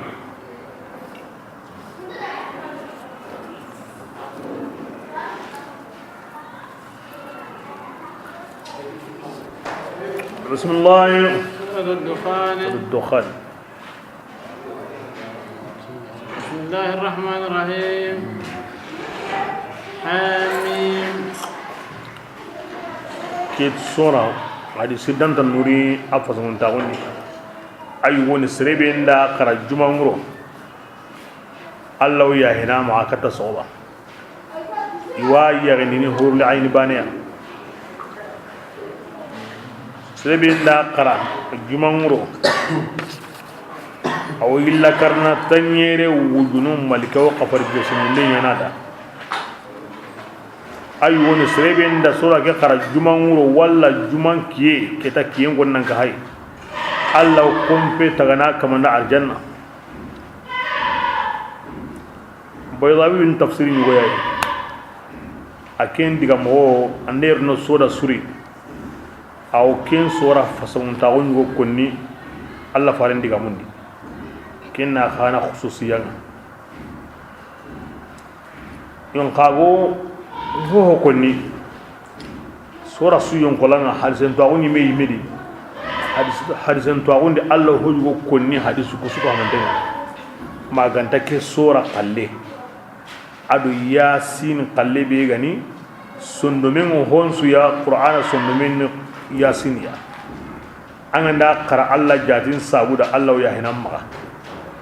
aro suratul waqi'a qalle murni tisre be ganda qara Allah farinti kununga awa wuro korintan kitana kusiki koni hadisen to agundi kutimantini mogosri ke sura qalle yasin qalle adu ijaba qat qalle kemballe kutukusu hadisen to agundi horo ko nay sehengadi donc sehengadi akenda sa ken kemune qaida nyawno fadailul amali mimbe gani golle sirunwa nan golliti hadise kende hadise be sehega wadi kemti basiya angana kinya kiwanda wonde kena ke fadal amal ken hadise be ganda ino aganda ni sehego konna di hadise kum maga wodi allahun tenni ma kutun tenni ma bagambage nyani kebrenga nan golliti wa kempa di sendambe golle fasangon ta on gollundi ya kemti basiya ken qaida ila sewani anda wala garasa arasa ken qaida ya sabuda wad Allah faran de kundo gare gahe imaro adga mun no wondi kinga he ita Allah hundini lahu yan qaida mun ita kutuntenye ni aka idan wono asunna Allah faran diga min tangai bakebrenga baraga mundi hadisu Allah golinta muzanga na diga dai ko holla hundini huwa sembendini ko dun hokutuntenni ko killen go walli awato kini bokin nan saw kinga bana saw kinga makunni minu fasangon tagon pinundi Allah golinta bismillah الله أعلم بمراده بذلك الذي كنا قرآن كتابنا قرآن بيجو بانغانديني حلالنا أدو حرامنا نبغو ميدي ولكن مونكو كيد لامباندي أتي كنا قرآن أتي كنا يجابون أو تونغانا أو يا قرآن كي ينقني أو ورودي أخيرين كبني كنا كانغروي هونو تليلات القدر هون في الشعبان تغنمرو ودغام هلي يكون انتمو جلي صحابنا نلي تابعينما وكبا كدغام هلا كنتين شعبان تغندي والما لا كتمرو لا تقدري بسم الله إنا أبوتونغانا أو كنيا غونغوندامي إنا أغتونغا كنا أغنيا منذرين بونغونداميا فيها أتيكي ورودي يفرق كل أمر هي بيس وفتن بانجيني كينغاني جمهويا أمرا نانيا تغندي هويا اللي أغتونغا نديني أغتونغا كنا أغو تيجي أنيا مرسلين أو هارون قنداني كلمة هذا من كان هارين ويا rahmatan o da yaqihin ne sabu dangani gillan kamanga Allah taala atigi ayani digamu mukananga ayani gollun tuananga رب السماوات كيورو ليلة القدر ورون نوا والما سما تغني ورون الله تكيورو سينين بيسو كماندي أو ولانغاليني سينين بيسو كماندي أو كيتيني كيان كلا كيان ساريني كيان سيجيني كيان يانكانا كيان كويني كيان كوميني كيان تويني كيان سما هو غينا سينين دي أسونيانا كيورو كامورو شعبان تغني مرو والمليات القدر وتني سينن كباري هذا ملك النغتي ونو الله رهين قريها كوني إسرافيل ميكائيل أزرائيل أدو جبريل كسين يمغا أدو نيما يمغا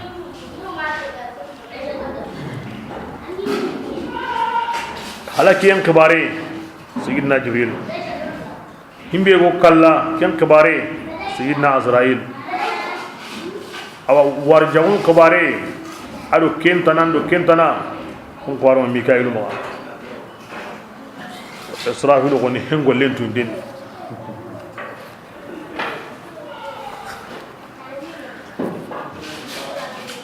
إن هي إلا زجرة واحدة إن هي إلا صيحة واحدة إن هي إلا نفخة واحدة أما وصلنا دين الله قاتنا فوتي وانا فوتي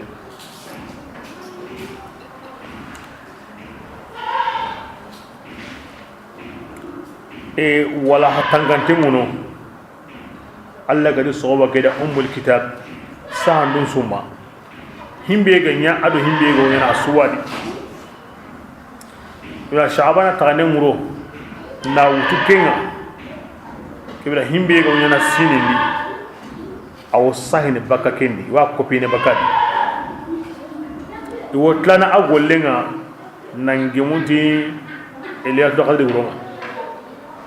وقاسو ادو هونيانا اول لينا كبيرا كيو مورو خوري بيسو قالمو كيندي كمانا هيمبي جورو غولينا ابا بيون كيندي Azrail gollengan kebe ya aka hakimo kinne Mikael qallengan kebe ya agollengo kinne la sahande ngo wutu kitab na wutu Sha'ban tagande kata laptoro ora ti laptoro sahande be ganda kinne malika na kenwuro sine ni Allah rakella kutude kenwuro wakafa me kemode kewro wuru korengeni hadisul li na koren koni digan qasun yani Allah ko musrunda koni digan kurumba he Sha'ban tagande ikrimatu sede bi islam woni beswatu akel sehete mo siri akenti kewro ni woda kenyi intaro lilatul qadriya ebrenga oti abada honti keni ke wuroi yonka keta kinyema igo wuro ke meddu katunu na daron ta on dukatu na bugu wuro khorundi digamu benu garadi na kun digamu kenundi ni bonondi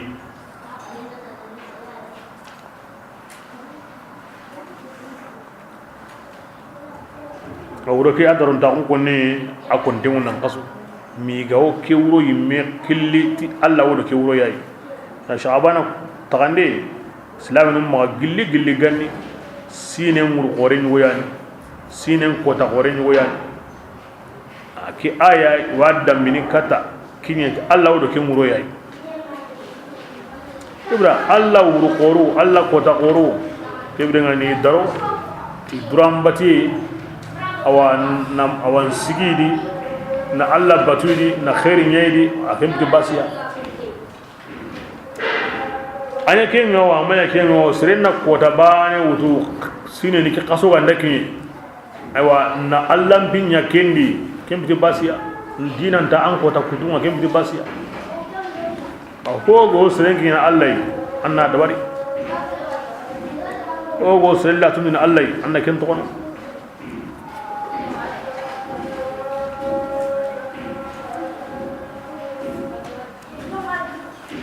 bismillah rahmatan wala qifarun ki hinne sabu dangani min rabbika billan kamanga innahu wallahu ta'ala sami'un wa tigani digam mukananga ayani gollun tuananga ayani kamunun kamanga arun yen kamanyani aro himbe kenga kamunun yen nagandi ha in kuntum agan dani mo kanina dankana yemmu makkan ko non dik kamundun yen kamane way kibirenga agati Allah yani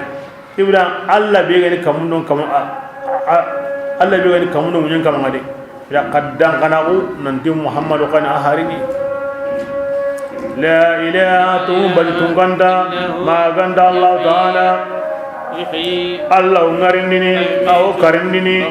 angkum kamanyani amanu kamanyani kungani haba hananunga bal awara adimmakan kunga iwosi kari Allah faran kiyinga iwosangana iwongini tai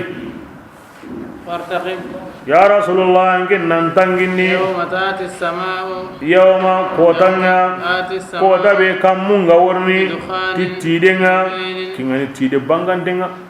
makka kaba dullelli tampiyelli dullun denga na kamun bai awase mana tiringen Allah ni gara keko itono da Allah faran toro Allah faran da Allah nganya ga nan ndi mamma kan ko ti sino nyeriya koy na billahi su sino me ndi mi yatikinga Allah ti basun dari ko ta tangi makamu nganya makan ko nyagala koy tire ya sanna sa tire ke ana serun qufari hadha kibirenga iwotin ke adabun ke yanga ngatenga atoran tingani rabbana iwotin o kama ikshif 'anna wanya ga anna yanga ngate ngurugi bakoya oko mu'minuna o tondini anna lahum az-zikra Allah ti dangani wajunde na hankini kuma khamo yanga ngate nyanga wati agrindi kenta subnone ja'ahum rasulun hari ni gariya mubin abangantenni nanti yanga ngate ngurni aga madu kotalli makka angana kamum bay andini tirenyen mi go haren kini Allah farenga madin tampinniya Allah farna donya kamelli ala surun go tono idu yigandi ngora makka idu jagun wodi gata ora ken kasan garan dan Allah faren mucce amasre langa amadiga mbreko ati Allah ndi man makkan ko ma ami langa de tani de miya Yusuf sino nyeri dulle nyali dunali ak ngedna su parce que ñonki ngana dullu ay kama ngalli ñonki nga habu bane akama ngotunay kinya sauda ar Allah nyaga anam wa wari ya mwobe gawo ikoyni dui i mewtuniya yo Allah wali dulle nyokinya ya anda ganya ituni dui dundura ondo makanga ondo kursi nga asutuniya idiga Madina ndigi yongolan ko si Allah farenda angara Allah faren wari wari kenda an sagai sadi anga di garante nyananga an piti fare angi media katake anyaka mo Muhammadu angen to nakatin soli anda kirsun kari an wa limun ngakari kirsun kari tikaha me limun de yaruno ko manan karani man dulle ngani kari yani Allah nanya sai yakanemu akara tana kamilta wurin ima Allah wari ila Allah wari kaza ya sawni Allah dun konu yo Allah mundunu ti dullenga yo tinte mundunu Allah ti dullenga nyonki nga hagu bani awda kan karam Allah subhanahu wa ta'ala ala nyonki taga ati ñonkinda ati ngeni koy ati anyimina nyimeke atangen ka ati nyimini nyime nge hitan kam nganga nin ko min ati ay anyimina nyime ara wara dullem bangedi dullem bangenya na magayan kandi na lagaru qasandi aqaru ati anta allah la ilaha illa anta la ilaha ghayruka ati jaja nyani kamaninda magantanke anta yigene anta minni anta dulluni kiya sawni atwina ndi nyonki allah tuwanu nda tunan ndi nyonki aw allah tunu aw tintono allah itu dulle wala wa khalwan dabarni wa riyadun dabarni wa taqashshufu yana bil ibadat bil ma'kal wal mashrab zahadatan wa yana kisawda aske kisnu mani alladhi fabtaghu ilayhi alwasila anyi ma huwa wa antino min allah ho bregahe harami gahe dabari ho gani bati moya harami gahe makruhu gahe anyi ma ngana kinya am pasinda awi londo allah rakenga kin dabari do mundu kanya ni dunadi yo nga allah dabat ni ta hari makruhu ngili harami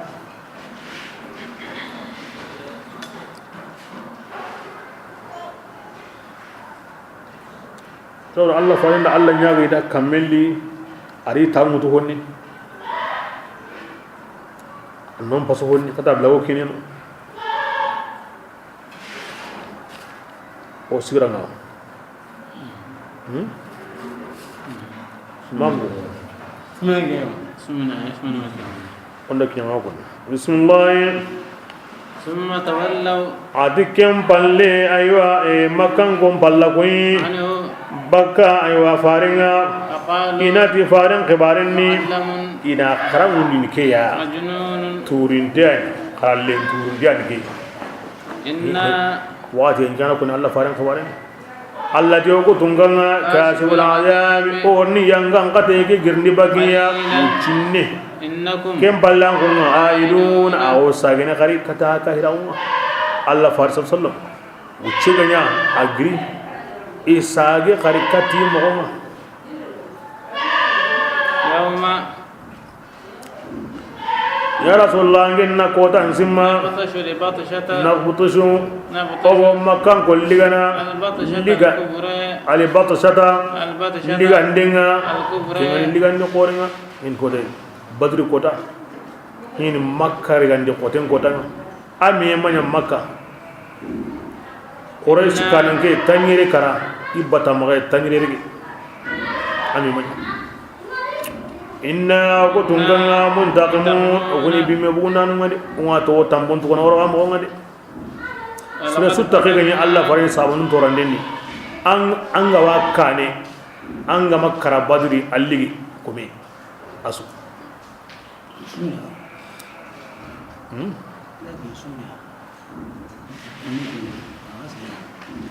bismillah oke ayen wa ko ko watingi wala ke ayen wa ko mambo wana aya nyata akuni wannan ngona inna muntaqim Allahu ta'ala iti Allah fare muallim ina kharam mina nahali wa kunni inna ma yuallimuhu bashar لسان الذي يلحدون إليه عجمي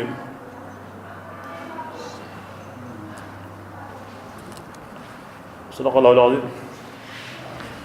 الله تمنوني نتنا خيرين كني الله ورا خيرين نسني يبينا نياكم سري الله فاين كنا سري نويا قرل سريا نويا ميدا باغ سريا أنا توانوني أنا بركيروني أنا جيدينيا أنا فتويا ونيغا نو سامبا خيري نوري كو نوري كسمي نوري وجا نو سري كو مسري خاون خيرين كني نو سنا مسوا أنا خير لا جوان دي اللهم صل على محمد وعلى ال محمد وسلم